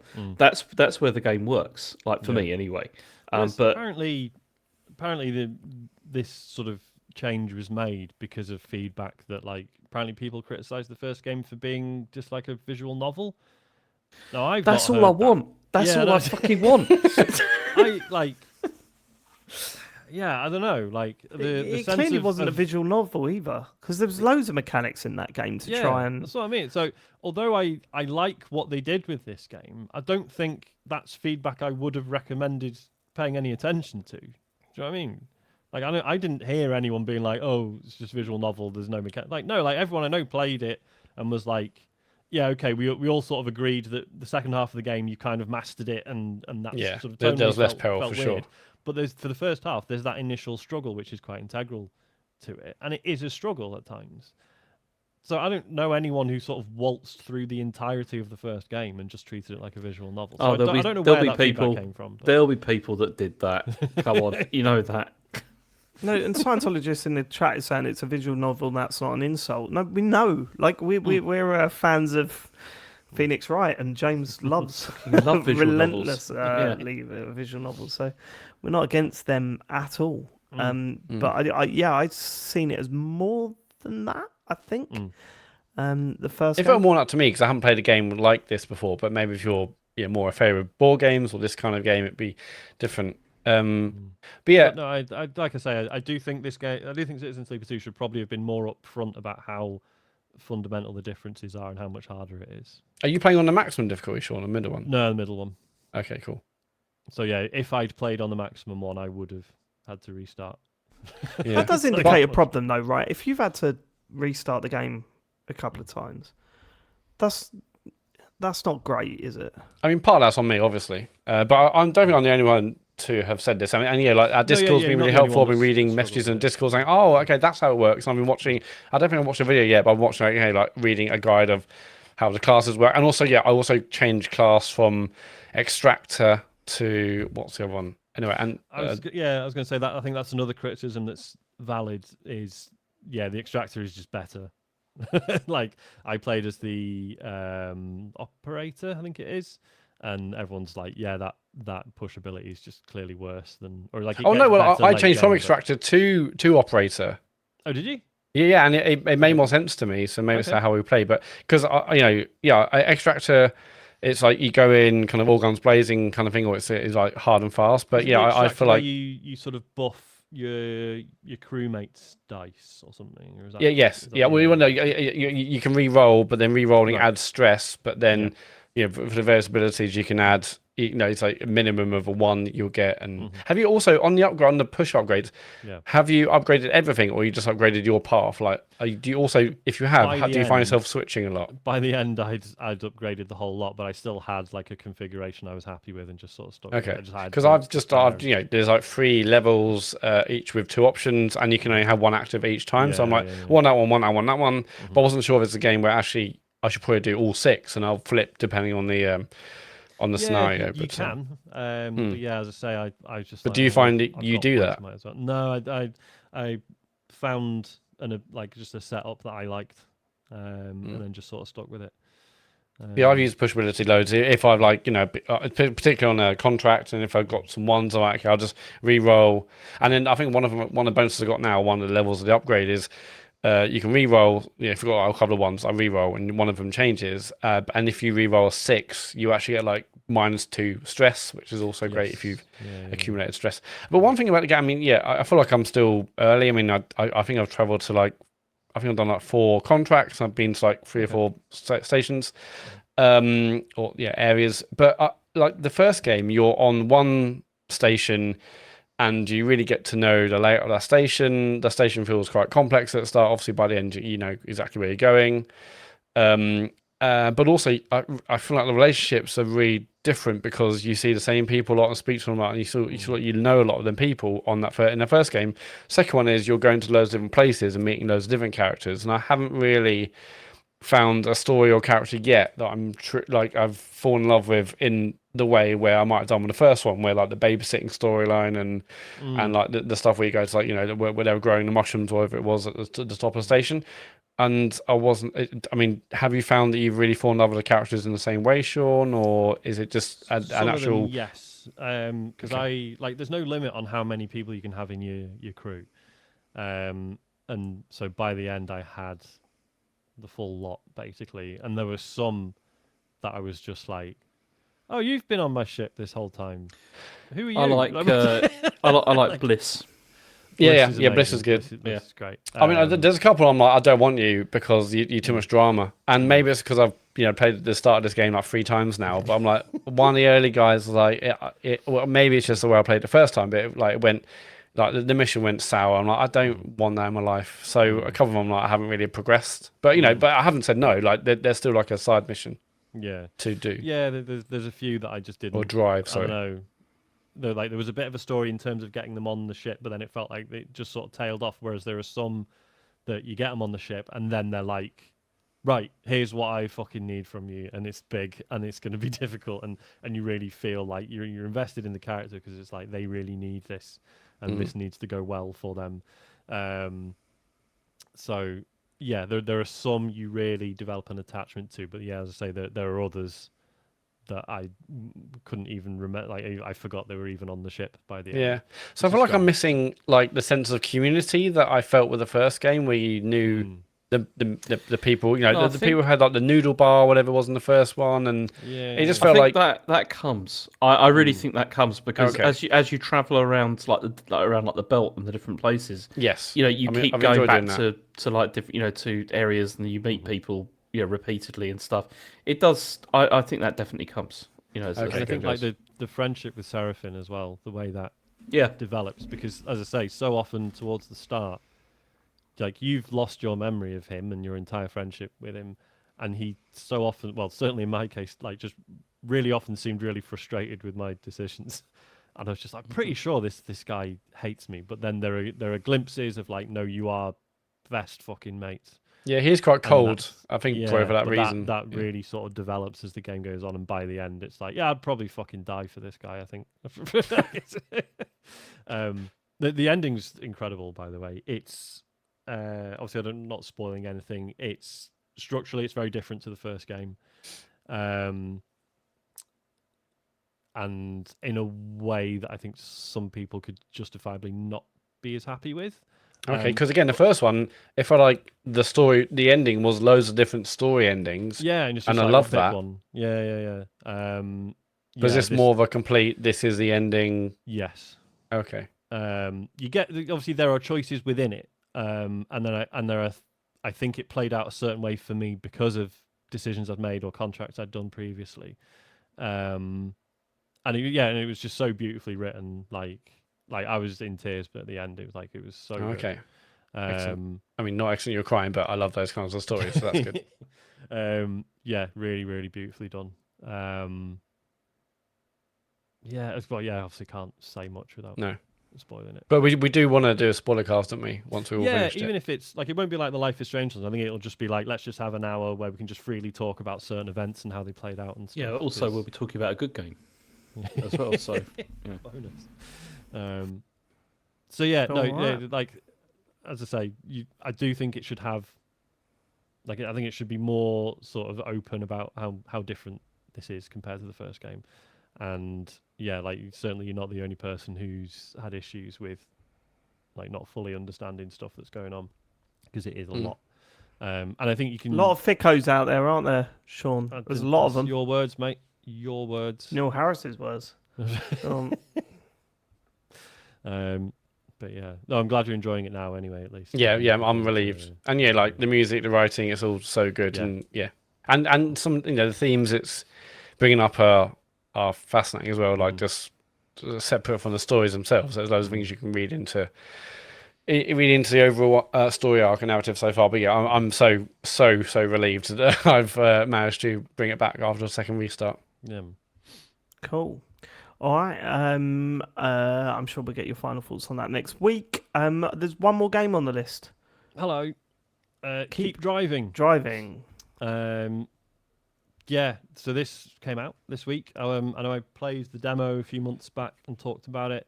So this is the one where it's a sort of a roguelike road trip simulator, but it's like a management sim, right? So you're not actually driving the car, you're just choosing destinations and things happen, you make decisions along the way, you arrive at, towns and have to sort of restock and resupply and like get money and stuff like that. It's really cool.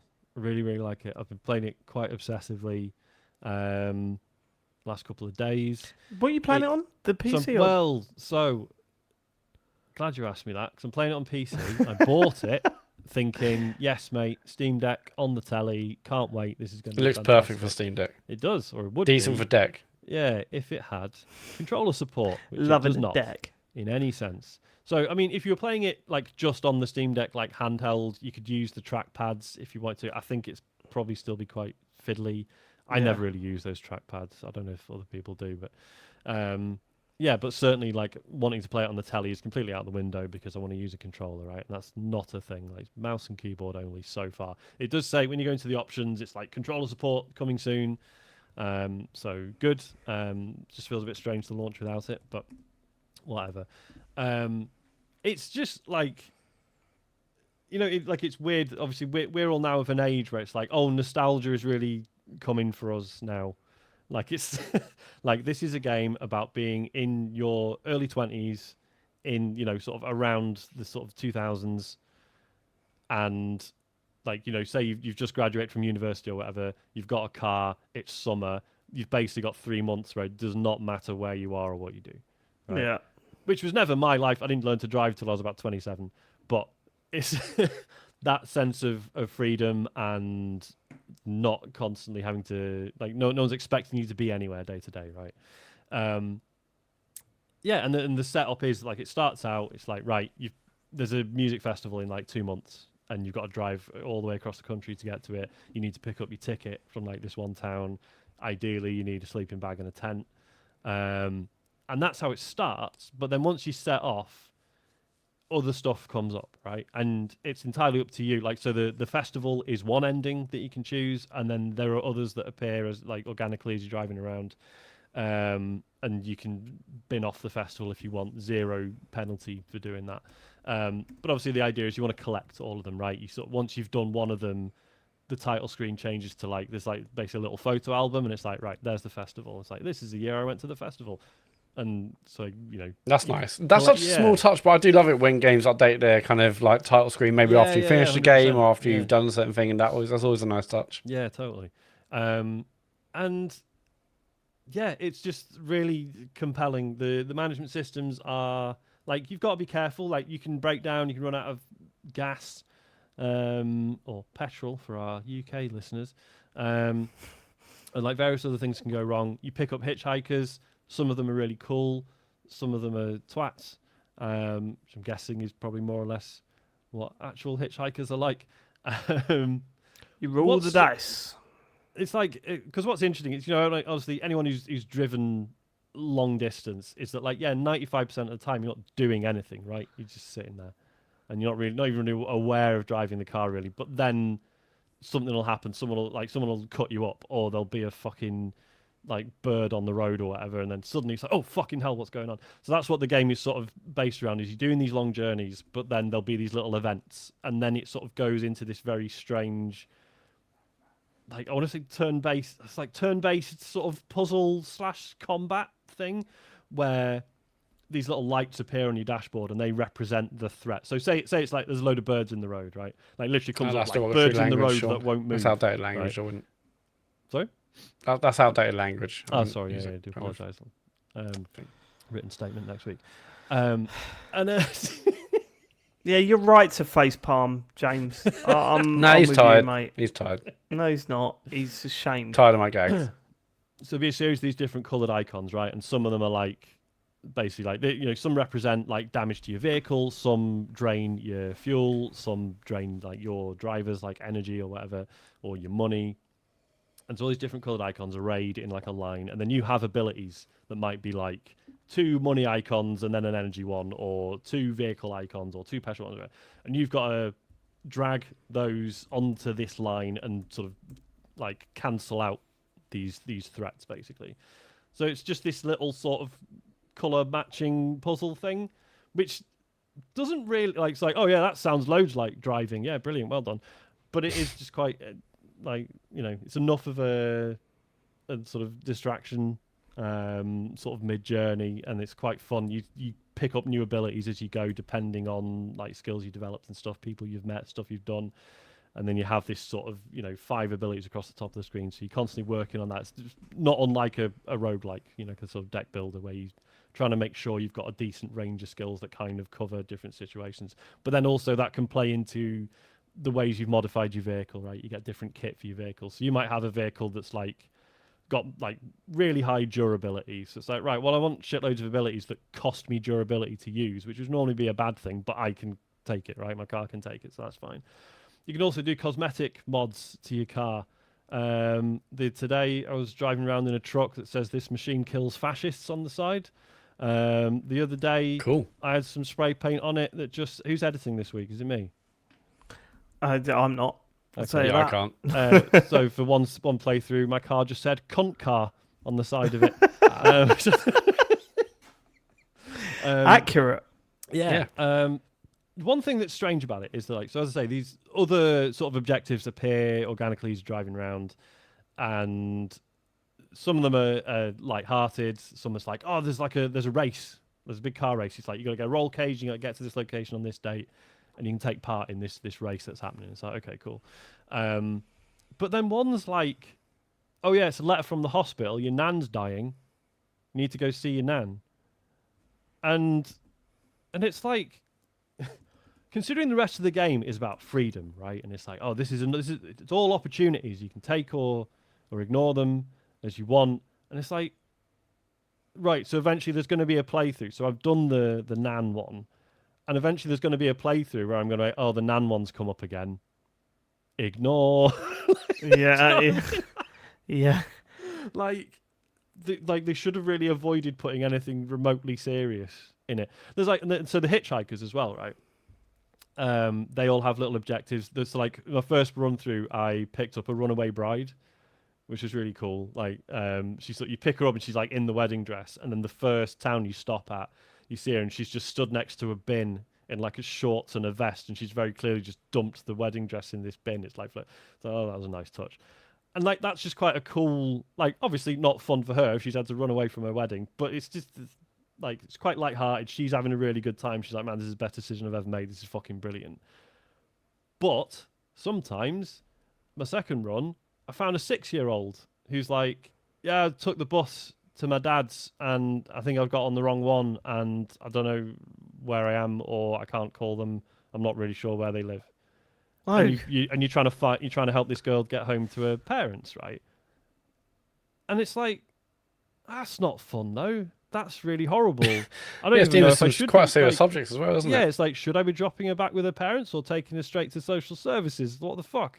Like, and again, what if I'd found her by the side of the road and I was like, oh, the car's already full, so Yeah.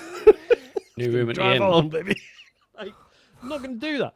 It's like, yeah, so I don't know. I feel like tonally, maybe they misjudged a couple of things in the game. But on those missions, do those like side missions have a like a one ending, or are there multiple endings for that each individual? I think it is just one ending. Yeah, it's like Okay. basically there's in most cases there's like one place they need to get to, or maybe you go there first and then like right now I need to go here instead.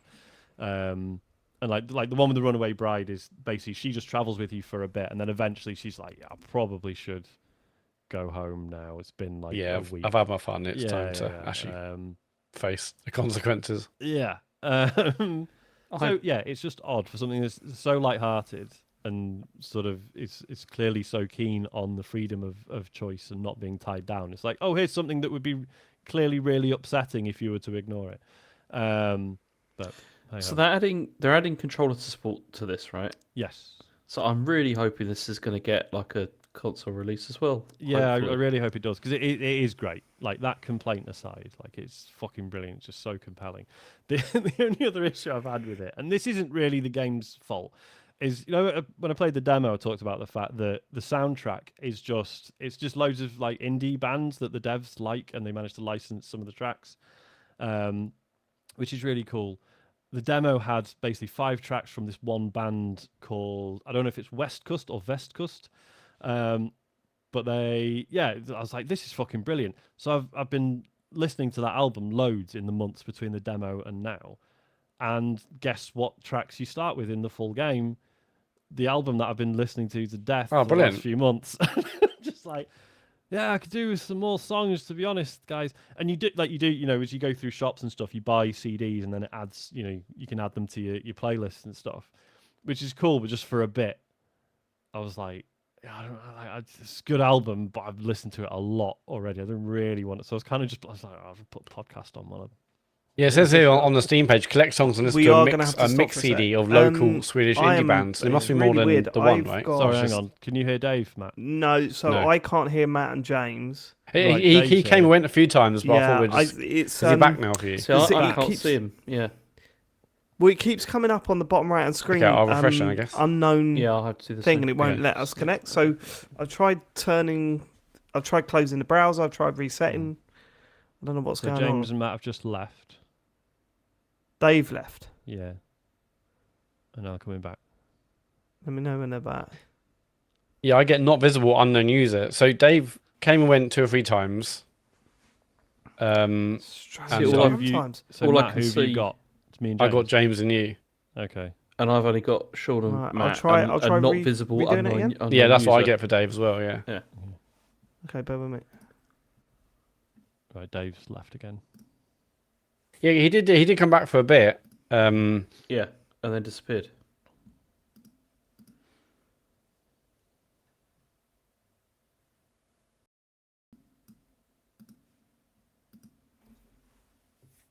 Dave's not back for me. I assume he's back for you, Sean? No, he's not back yet. Sorry. Okay.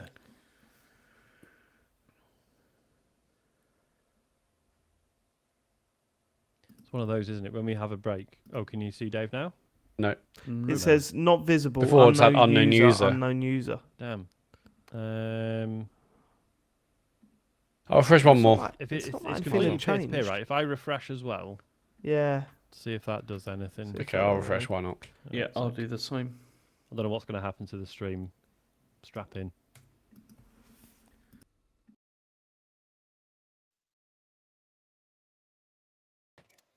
Yeah, I just get not visible unknown user. Actually, Yeah, that's David. I can't see Dave now. Oh, do you get not visible unknown user as well? No, I don't get it. Oh, no, all right, now I can see Dave. Just got you again, Sean. Right. I What can if put we James all in. leave and try and connect? I think that's what we just did, right? Oh, did I've they still leave got as the well? not visible unknown user. Oh, I've got there we James go. and Here you Matt go. back. Okay. Oh yeah, I can see him. Oh, we're back. Fucking weird, man. We're What is back going on. on? Yeah. Oh, That's love worrying. computers. They're the best. Yeah. Yeah, I saw you disappear, and then I thought, okay, we'll just, we'll come back and. So I lost we you won't way mention before then. I think I lost you. You see me disappear, I think, when I refreshed. Yeah, But I saw- lost saw you a coming good and couple going, of but minutes before then, yeah. Yeah. It's really annoying. Never mind. Okay, right. Okay, where were we? Um, So Matt asked you if the ends of the missions are always the same. Yeah, oh we've yeah, already done that. that was We did ages all ago, that, yeah. Oh, okay. That's when yeah, I no, lost you. I'd basically I'd wrapped up with. Oh, that's right, Matt. You were just That's saying about the the- band, yeah. Yeah, do you want to say that bit again about Yeah, the yeah. music? Yeah. Yeah, so it says it on the Steam page, collect songs and listen to a mix of local Swedish indie bands. So it's more than just the one band Yeah, you yeah. listen So to. yeah, Right? you do collect loads of other stuff. It was quite nice. There's some El Huevo tracks in it. The guy he did the art on Ultros and Hotline Miami. He Oh, also okay. does music as well. Yeah, I know that name. He's on there, and yeah, there's a bunch of other stuff. So there's loads of good stuff on there. It's just initially I was just like, I don't want to listen to this one album again. But yeah. No, overall, really love it. But yeah, Cool. 100% control support and console release, please. Yeah, So you're that just would playing help. on PC. You're not even playing on Steam Deck. No. So say it really needs a keyboard and mouse, to be honest. Yeah. All right, that's what we've been playing this week. I cannot believe we made it to 2 hours. I thought this was going to be a 70-minute show. Questions, Sean? If you want to send us a question, go to tcgs.co/Dear TCGS. Barry Ben says, hello, bomb cracks. Question for you. On your January 2025 episode, things on the bonus show, sorry. January 2025 bonus show, you talked about what music you would recommend that would make you sound as cool as possible, as in obscure suggestions. What would you say is your gaming version of this? For example, I'm a big fan of Jeff Minter's Space Giraffe. Genuinely think it's got very interesting systems and visuals. To be honest, though, bringing up an adaptation of a 1981 arcade game didn't go down well at the rugby club. Thank God I've never gone to the rugby club. Thanks, lads. Please do a live show in North Yorkshire or at a push West Yorkshire. Trains ain't cheap. No, we've done the north twice. Done. It's time for the south. Yeah. The Disco Elysium's probably my go-to. Yeah, that's what I was thinking. Hey, It's baby, I like- played Disco Elysium. Hey, you know, do you know that character? Oh no, I do. I think now the other one is like Citizen Sleeper is another one I think, which is in that sort of ilk of being able to say. Because they're both games that are obviously there's a lot to them, but you can. Well, I think certainly with Citizen Sleeper, you can sort of explain the premise and the themes quite quickly as well, and sound like you've really you understood. cannot do them that and- with Disco Elysium. I'll tell you that. Yeah. It is bad though, isn't it? Because Joe is like fuming that I'm playing Kingdom Come Deliverance because she's like, we had the plumber over on Sunday and she was like, turn the game off because I don't want him seeing you playing this. I mean, that is Joe's problem, not Yeah, yours. would right? she rather you No, played but it's Life is Strange? understandable. I don't think it is understandable. All right, well, that's my wife. That's his wife, Sean. No, Life is Strange. Did she get on board with that? Probably not. I think that'd be more embarrassing. That might be more embarrassing. So just stick FIFA on and or COD Call and of you're Duty, fine. mate. Oh, we played Well, COD. I'm Yeah, a mate. COD Yeah, guy bruv. now, COD, I'm Nick, not. COD, bruv. Yeah, Yeah. I'll COD admit game. sometimes when I'm playing stuff like during summer, right, the windows are open, and then I'll be like, shit, neighbours are in the garden, they can hear all of this. Well, then, but certain you're games are playing just out. Trombone Champ. Yeah, well, when you say all this, what are you doing in the house, Sean? You can hear everything. No, but just, when there's like playing like a shoot 'em up or whatever, where there's loads of people doing pain noises or whatever, and you're just like, oh man, this probably. That's what out of James plays all day. context. Like lightning strikes But in. my point is, Sean, was I'm like, trying to. Yeah. If you're saying you're trying to look cool by a gaming recommendation, Yeah. what would you? You wouldn't choose anything fantasy, would you? I mean, no, but not because I'm against fantasy. I'm Oh, not. Sounds like you might be. I know maybe no. I'd do dungeon encounters. There you go. There's one for you. Balatro would be another good one. Hey, I play Balatro. It's like a weird poker. Look at this. This is poker game. terminology, but Yeah. incorrectly. It's not. Mix it up a bit, Yeah, that would be my go-to. But then I suppose, are we talking? Because if we're talking about like talking to normal people or other capital G gamers, you know what I mean? This is it, isn't it? And also, it is kind of like I have these moments where you talk to someone who plays. Like there was this guy in my office, and he was like, he was doing the me. He was going, "Oh, I play lots of video games," and I was like, "Oh yeah, so do I." Do you? Do you, know, mate? And they were like, "Yeah, what sort of games do you play?" And I went, "No, I'm like, I'll play anything. I play, Dark Souls. I'm into, Call of Zelda, Duty. Dark Souls, and FIFA. Mario games, and all this sort of stuff." And then he was like, "Yeah, I play Tarkov. Is it Tarkov. Yeah. And he was looking at me as going, "You're just not hardcore enough, mate." No, Go away." you're And I was such like, an normie. "Oh, I suppose I'm not, am I?" To certain people. It's like, oh, you don't play games that make you fucking miserable. That's your problem. No. Rust. Do you play Rust? No. Tarkov? No. Yeah, so I've been on the All other of these side could be of it. extraction shooters. Yeah. I told you before, haven't I? When I was at a wedding and this guy was like, "Oh, so what are you into?" I was like, "Oh, I'm really into video games." He's like, "Oh, like what sort of games do you play?" I was like, "Well, anything really." He's like, "Do you play Dark Souls?" I was like, "Yeah." And he's like, are you really into Dark Souls?" I was like, "Yeah, man." But I understand his doubt. Do you know what I mean? Yeah, they're hesitant. Yeah. Because you look so cool.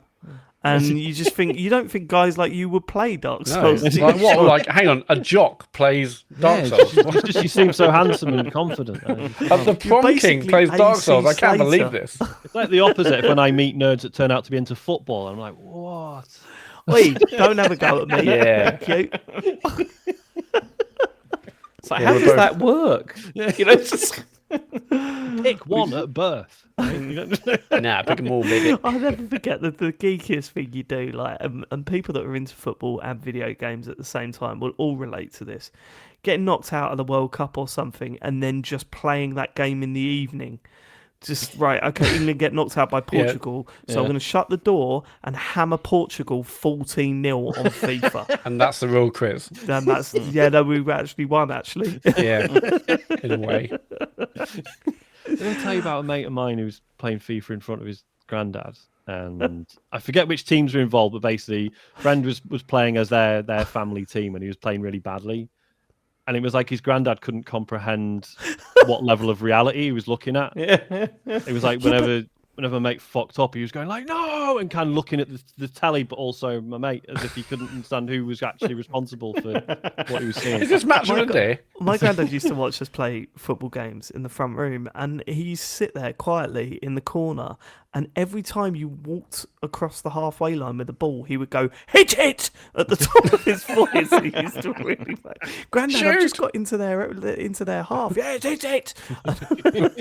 But you do. Have you ever, James? Have you ever played a football game while listening to a football game on the radio or something? Yes. Yeah, I've done Oh, that. that Oh must my be God. impossible. Oh, mate, it freaks you out sometimes. couldn't do because that. you go, because I'll be playing it and go, "Oh, brilliant, Millwall are 3-0 up," and then they'll go, "Yeah, it's 2-0 to Leeds United at the moment," and you go, "Oh no, I'm 3-0 up in this game and not the real reality." Oh shit! That sounds insane. Yeah, it fucks you up a little bit. Okay.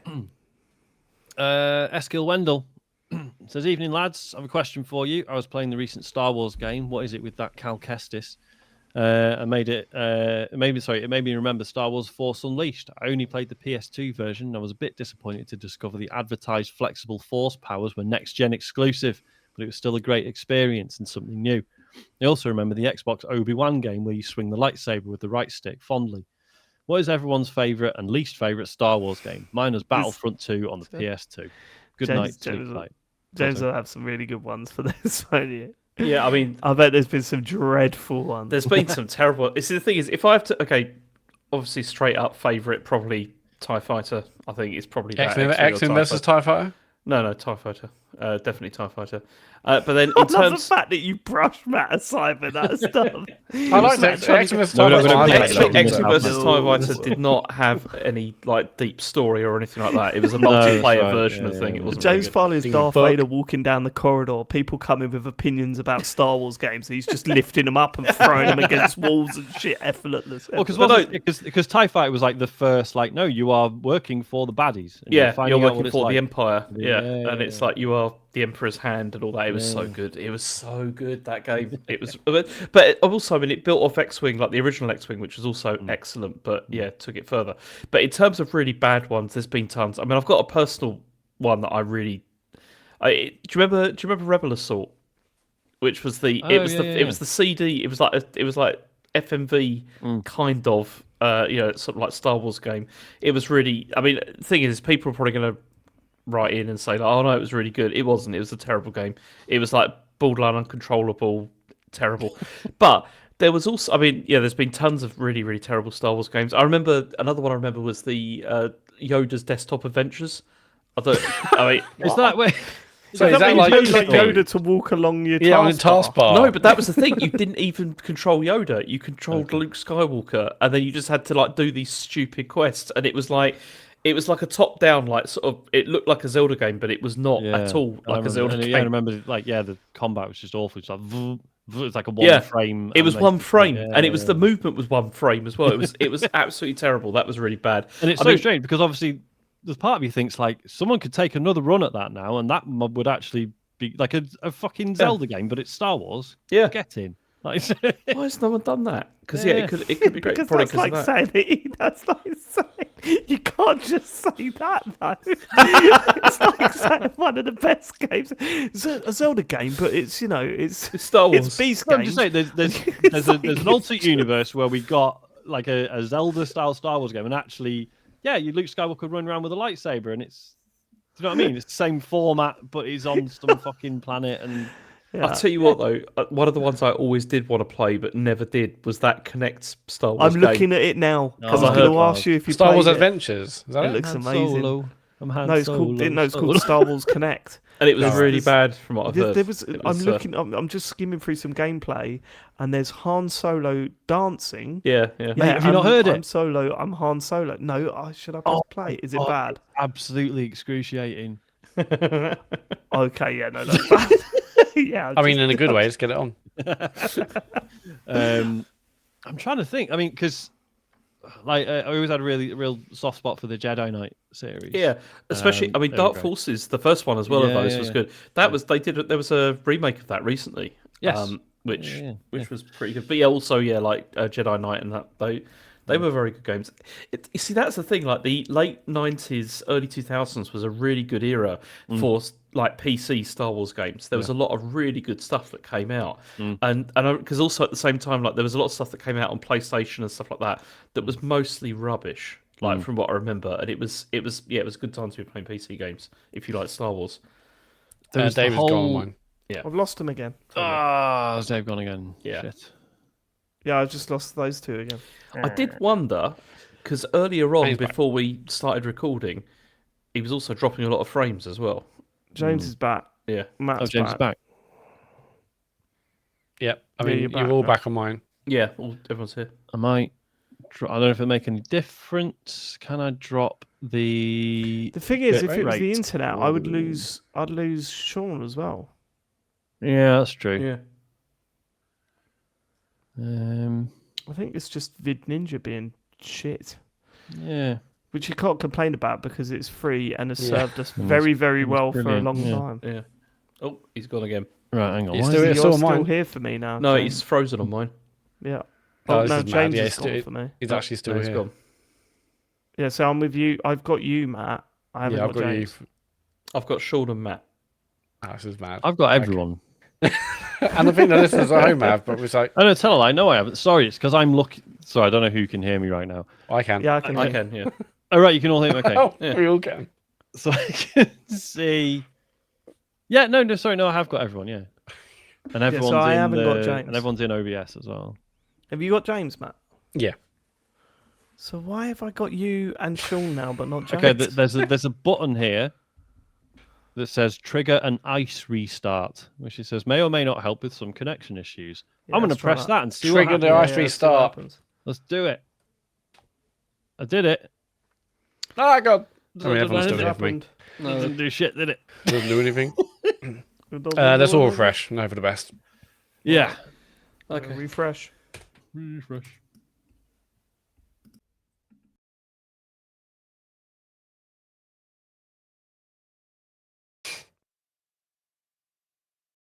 I mean, I might be the. Oh, it's just me. Okay, I'm not visible. Okay, not visible is now.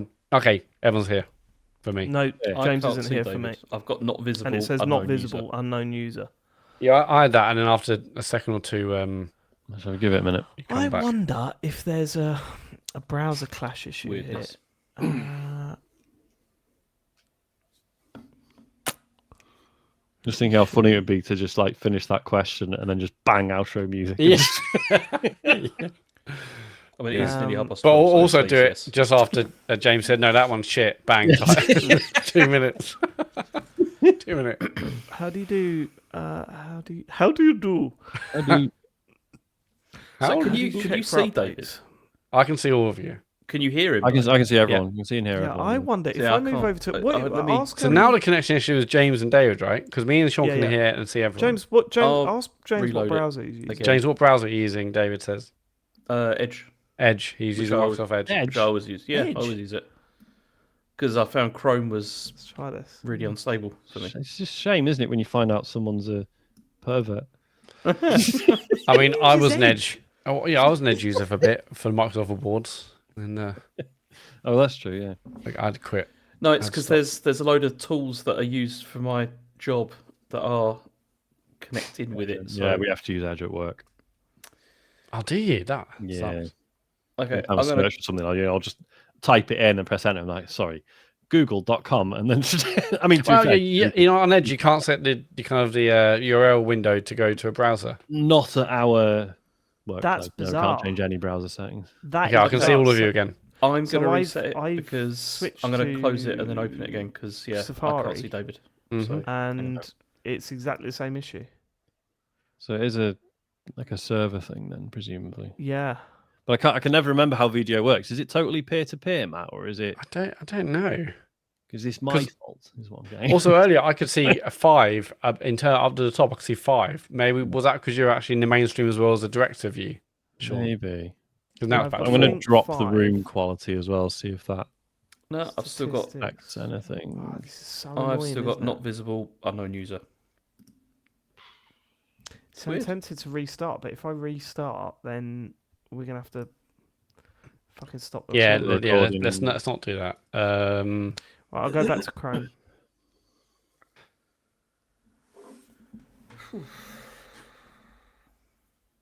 Short show, lads. Yeah.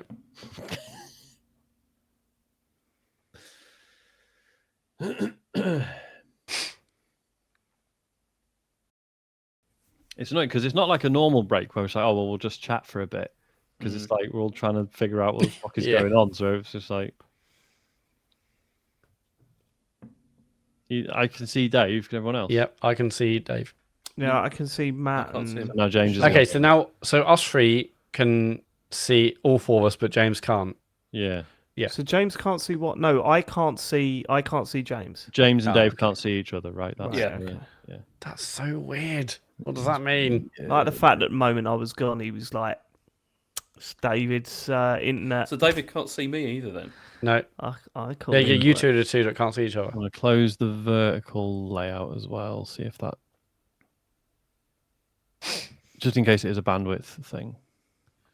Okay, shall I refresh? Doesn't matter. I don't know if that's going to change anything. Shouldn't do, should it?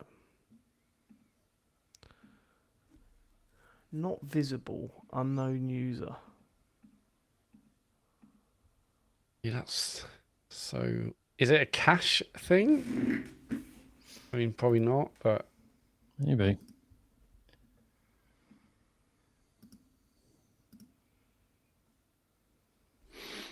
How the fuck do we resolve this? anyway, Rogue Leader is a good Star Wars game. I like that one on GameCube.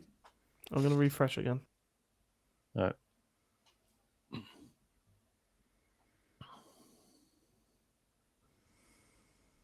Oh no. Oh no, Hello. that's all right. That's worked. So what? Can you see James? No, I mean, Okay. sorry. I'll tell you what I will do. For a moment, I couldn't see. I'm going to either of just them. completely close browser And then- entirely. And Yes. then Doesn't open be it. anything to do with that. Yeah. And now I Close Yeah, can't good the close shout. window. Yeah, I might do What's the he same saying? actually. I didn't hear that. James Thanks, is going really to close the completely browser close his and then- browser down. Yeah. I'll do the same. Okay, right. We'll all do that, shall we? Yeah. I'm not going to do that. I'm not going to do it. If I do that, I'm going to have to close up multiple windows. If I'm going to do that, it's not happening. Unless they blame me for whatever reason. James Farley. Okay, I can see Matt. Yep, it's just me and you so far. Oh, okay, It's Sean Bell. there's Sean. Okay, Where's Dave? where is he? Okay, I can see Dave. I can see I Dave. can't see James. I can't For see Dave. fuck's sake, how is that possible? I think. Literally, all we need is 2 minutes to be like, okay, guys, we're having technical problems. We're going to end the I show now. know. Bye. I know. See, again, I've got that pop-up saying not Um, visible, unknown user. Okay, right, hang on. How basically, Sean, you can see everyone, can't you? Yes. And the stream can see everyone. Yes. So James, you're not going to like this, but you might have to be quiet for the last 2 minutes of the show. I'm all right. we can't I'm like good. this. It's ridiculous. That's the only way I- to do it, isn't it? I want to go to No, bed. it's not. It's 12:30. Yeah, I think you're right. I think that's the only way to Yeah, resolve like this we now. carry on. James says nothing. It That's seems ridiculous. natural. Here's what you do, ridiculous. right? I know, when- but it's just where we are, and it's late for. No, here's what you do. When you do the goodbye thing, just leave a little gap, and then I'll just go goodbye, on. and then it'll work. Well, we'll just use Yeah, that. but like Just when they record it, film, that's- like- just use that. Yeah, Yeah, it's like when they film two Jim Carreys for a Sonic movie. It's like how they do it. You and Dave should try and have a conversation, not be able to hear each other. Oh my god, what is going on though? I Okay. don't get it. Yeah, I know. It's We'll not have to consistent. push forward. Oh, now Matt's frozen on mine. No, sorry, I I wasn't think he's moving. just being very still. I wasn't No, he's moving. gone now on mine. Him from Guardians of the Galaxy. No, he's absolutely gone. What, I from can't mine. be still these Hello. days. Can't be still anymore, can you? So 'Cause now I can Can't only even see get Sean, fucking- and That someone's was coming woke. back. Having Yeah. a go at you. For the being still. wokerati, you can't even stay still on a stream Someone's these days coming without people back, it's accusing loading. you of. Sorry, Dave. I've- What that's- are you getting? I was getting Matt's gone now. Matt's gone now. And Oh, I'm James. still here. Yeah, Matt and James. No, have I'm gone. still here as well. Just No, I know you. But sorry, I know you're both still here. It's Dave saying. Oh, I can't see. Being Okay, great. I can't Can see Matt Dave see now. James? We now? should have stuck where we were. At least only one of us was missing, and we could have done. Yeah. Can Matt see James now? Matt can see Huh? James. Yeah. Right. I'm refreshing. So there seems to be a conflict between. So when Matt can see me, when Matt can see James, he can't see me. It's When Matt can absurd. see me, he can't see James. I hope someone's watching this drawing up like a diagram. Like, Okay, I'm back, but it says registering not on the visible board. unknown user. you're getting the right. You're getting the unknown user thing now. yeah.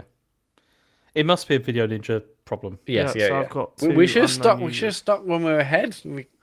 Tell James to refresh. I had, Tell I had James. a thought. The URL you use, you know where it has, so you see, at the end it says and push, and then it Yeah, has yeah. equals. Equals. Yeah. Delete that, and then press enter. What? What? Delete the and push. Yeah.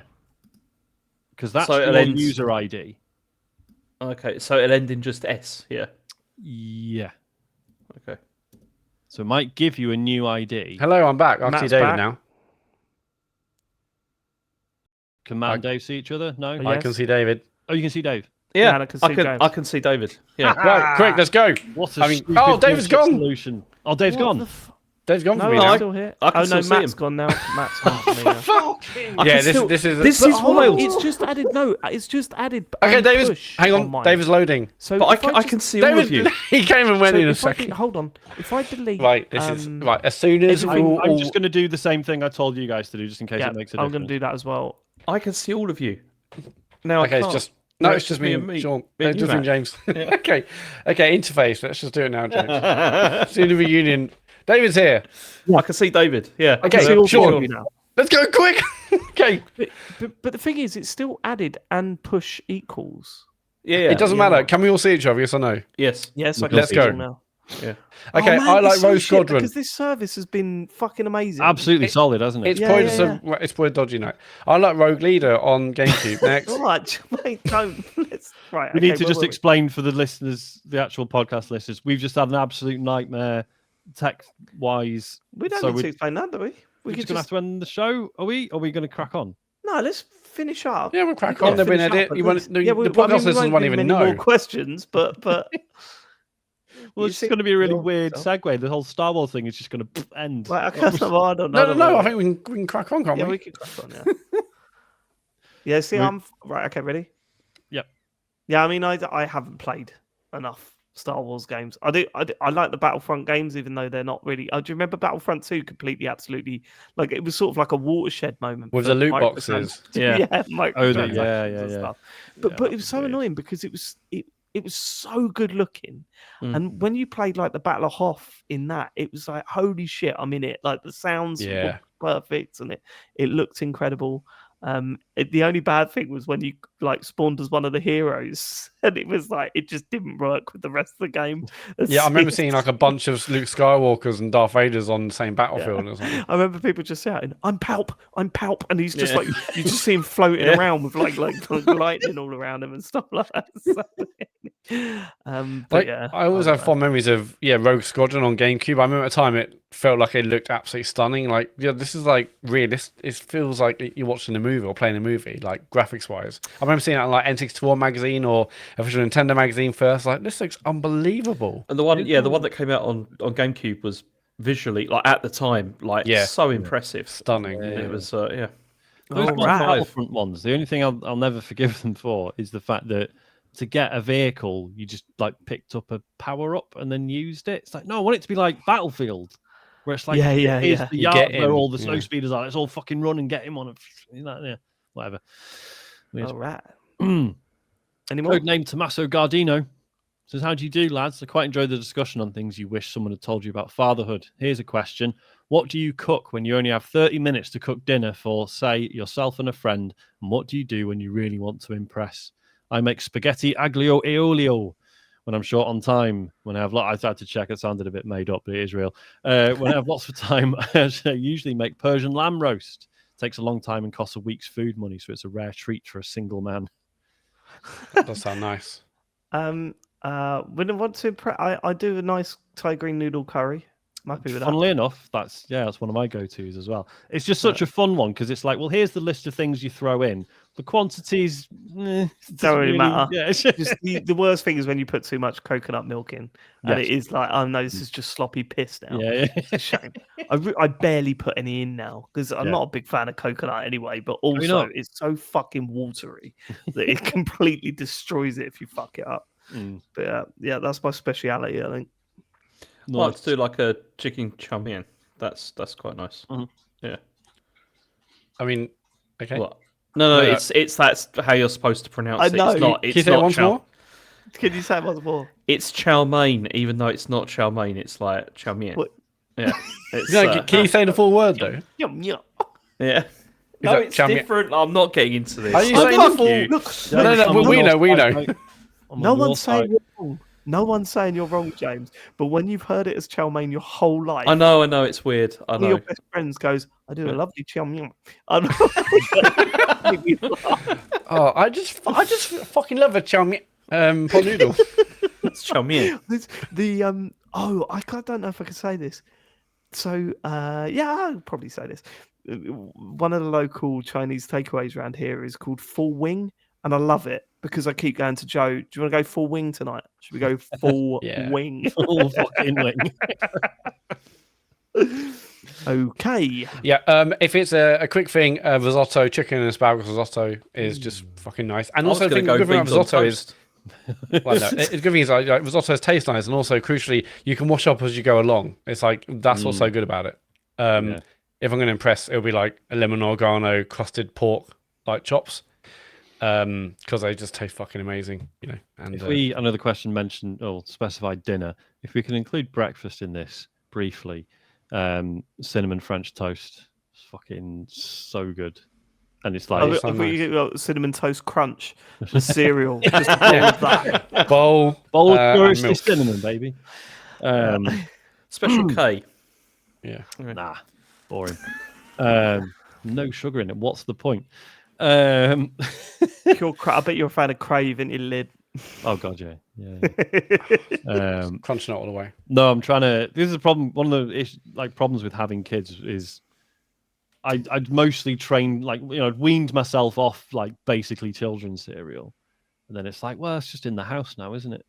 Sneaky It's not half fun 11 without the PM little toy in it, though, is it? all the weekends. Oh god, I used to be obsessed with that stuff. Oh, so this morning I came downstairs, so we didn't. So last night we ran out of milk. It got delivered this morning, but obviously they just leave it on the doorstep, right? Isaac was up first. I came downstairs about half an hour later. Isaac had, because he thought we had no milk, got himself a bowl of Weetos and just put loads of squirty cream on it. What a hero! That sounds great. I can't have a go at him because No. I used to do that as a child and really? and also a teenager. I thought you were going to say I can't have a go because I did that last night. Yeah, I did it on Saturday. That looks cool. I actually used to go to the fridge and get squirty cream and spray it straight into the mouth. Well, I yeah. used to love doing that. You used to fucking eat butter with a spoon as well. I used Matt. to always used to do that. Yeah, I loved dairy of all sorts. Sorry, Sean, you get milk delivered by the milkman. Yeah, do you remember that? I mean, is that really? Yeah, I had to stop it in my office. Really? I got really angry about it. Is it really expensive? Or... No, it's not too bad.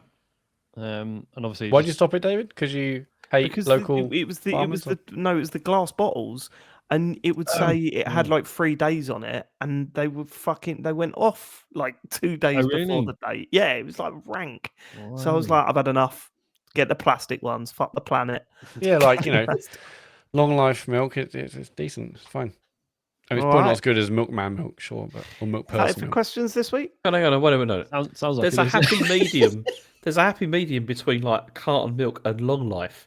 You don't go for long life. That is it for questions this week. Well, no. What's I mean, do you know what it is? Do you know what is a game changer? I'm not thinking about long life. What am I thinking about? Just I don't know. It's just regular milk. Long life. Yeah, it's regular milk, but it's yeah, sorry. The real game changer is having a nearby farm that has one of the vending machines. Oh, we do have that. Yeah. Man. There's this. Quick, David's doing something on his phone to stop us talking. Brilliant. The horn's not just when you need it the most. The horn's not working. We're not doing the questions anymore. It's time for socials. Matt. Yes, we stream us live on Twitch every Monday night. Go to twitch.tv/TCGScode to watch us record this podcast live. And if you're on an Amazon account and a Twitch Prime account, connect them. And they give you one free sub to give it to a channel of your choice. Please go to our channel. We really appreciate everyone who does. If you miss the streams live or the show live, you can go to YouTube, search for TCGS. James's recent Bloodborne streams are on there. Just back on Twitch, actually. Yeah, James's stream Bloodborne every Friday night, from 9 p.m. So watch his Bloodborne streams there. Probably not this Friday because it's Valentine's Day apparently. Glad you mentioned that. Yeah, this Friday is Valentine's Day, but I have to mention that this Friday evening, I need to check the time, but in the Discord, there's a big old Discord quiz on Friday night. Let me just check the fucking time. It is Friday night. Are you telling me our listeners are not out on hot dates on Friday night? Is that what we get? Some of them aren't. Well, or they may have moved them, David, to Saturday, because who actually goes out on Valentine's Day? It's just there in a restaurant, loads of couples, it's cost a bomb. I think that's fine. Yeah, Friday night, 8 p.m. in the Discord, go to tcgs.co, and there's all our links. One of the links is a Discord. Go there. There's a big old quiz on Friday night if you've got nothing else to do. We're on Blue Sky, just search, again, go to tcgs.co, all links for our Blue Sky and Patreon website stores, all on there, go. Thank you so much for living it. James isn't here next week. What a surprise. What a surprise. You have got to be kidding me. See you next week for some lovely news. Video game chit chat. Goodbye, everybody. Bye. Bye. Goodbye.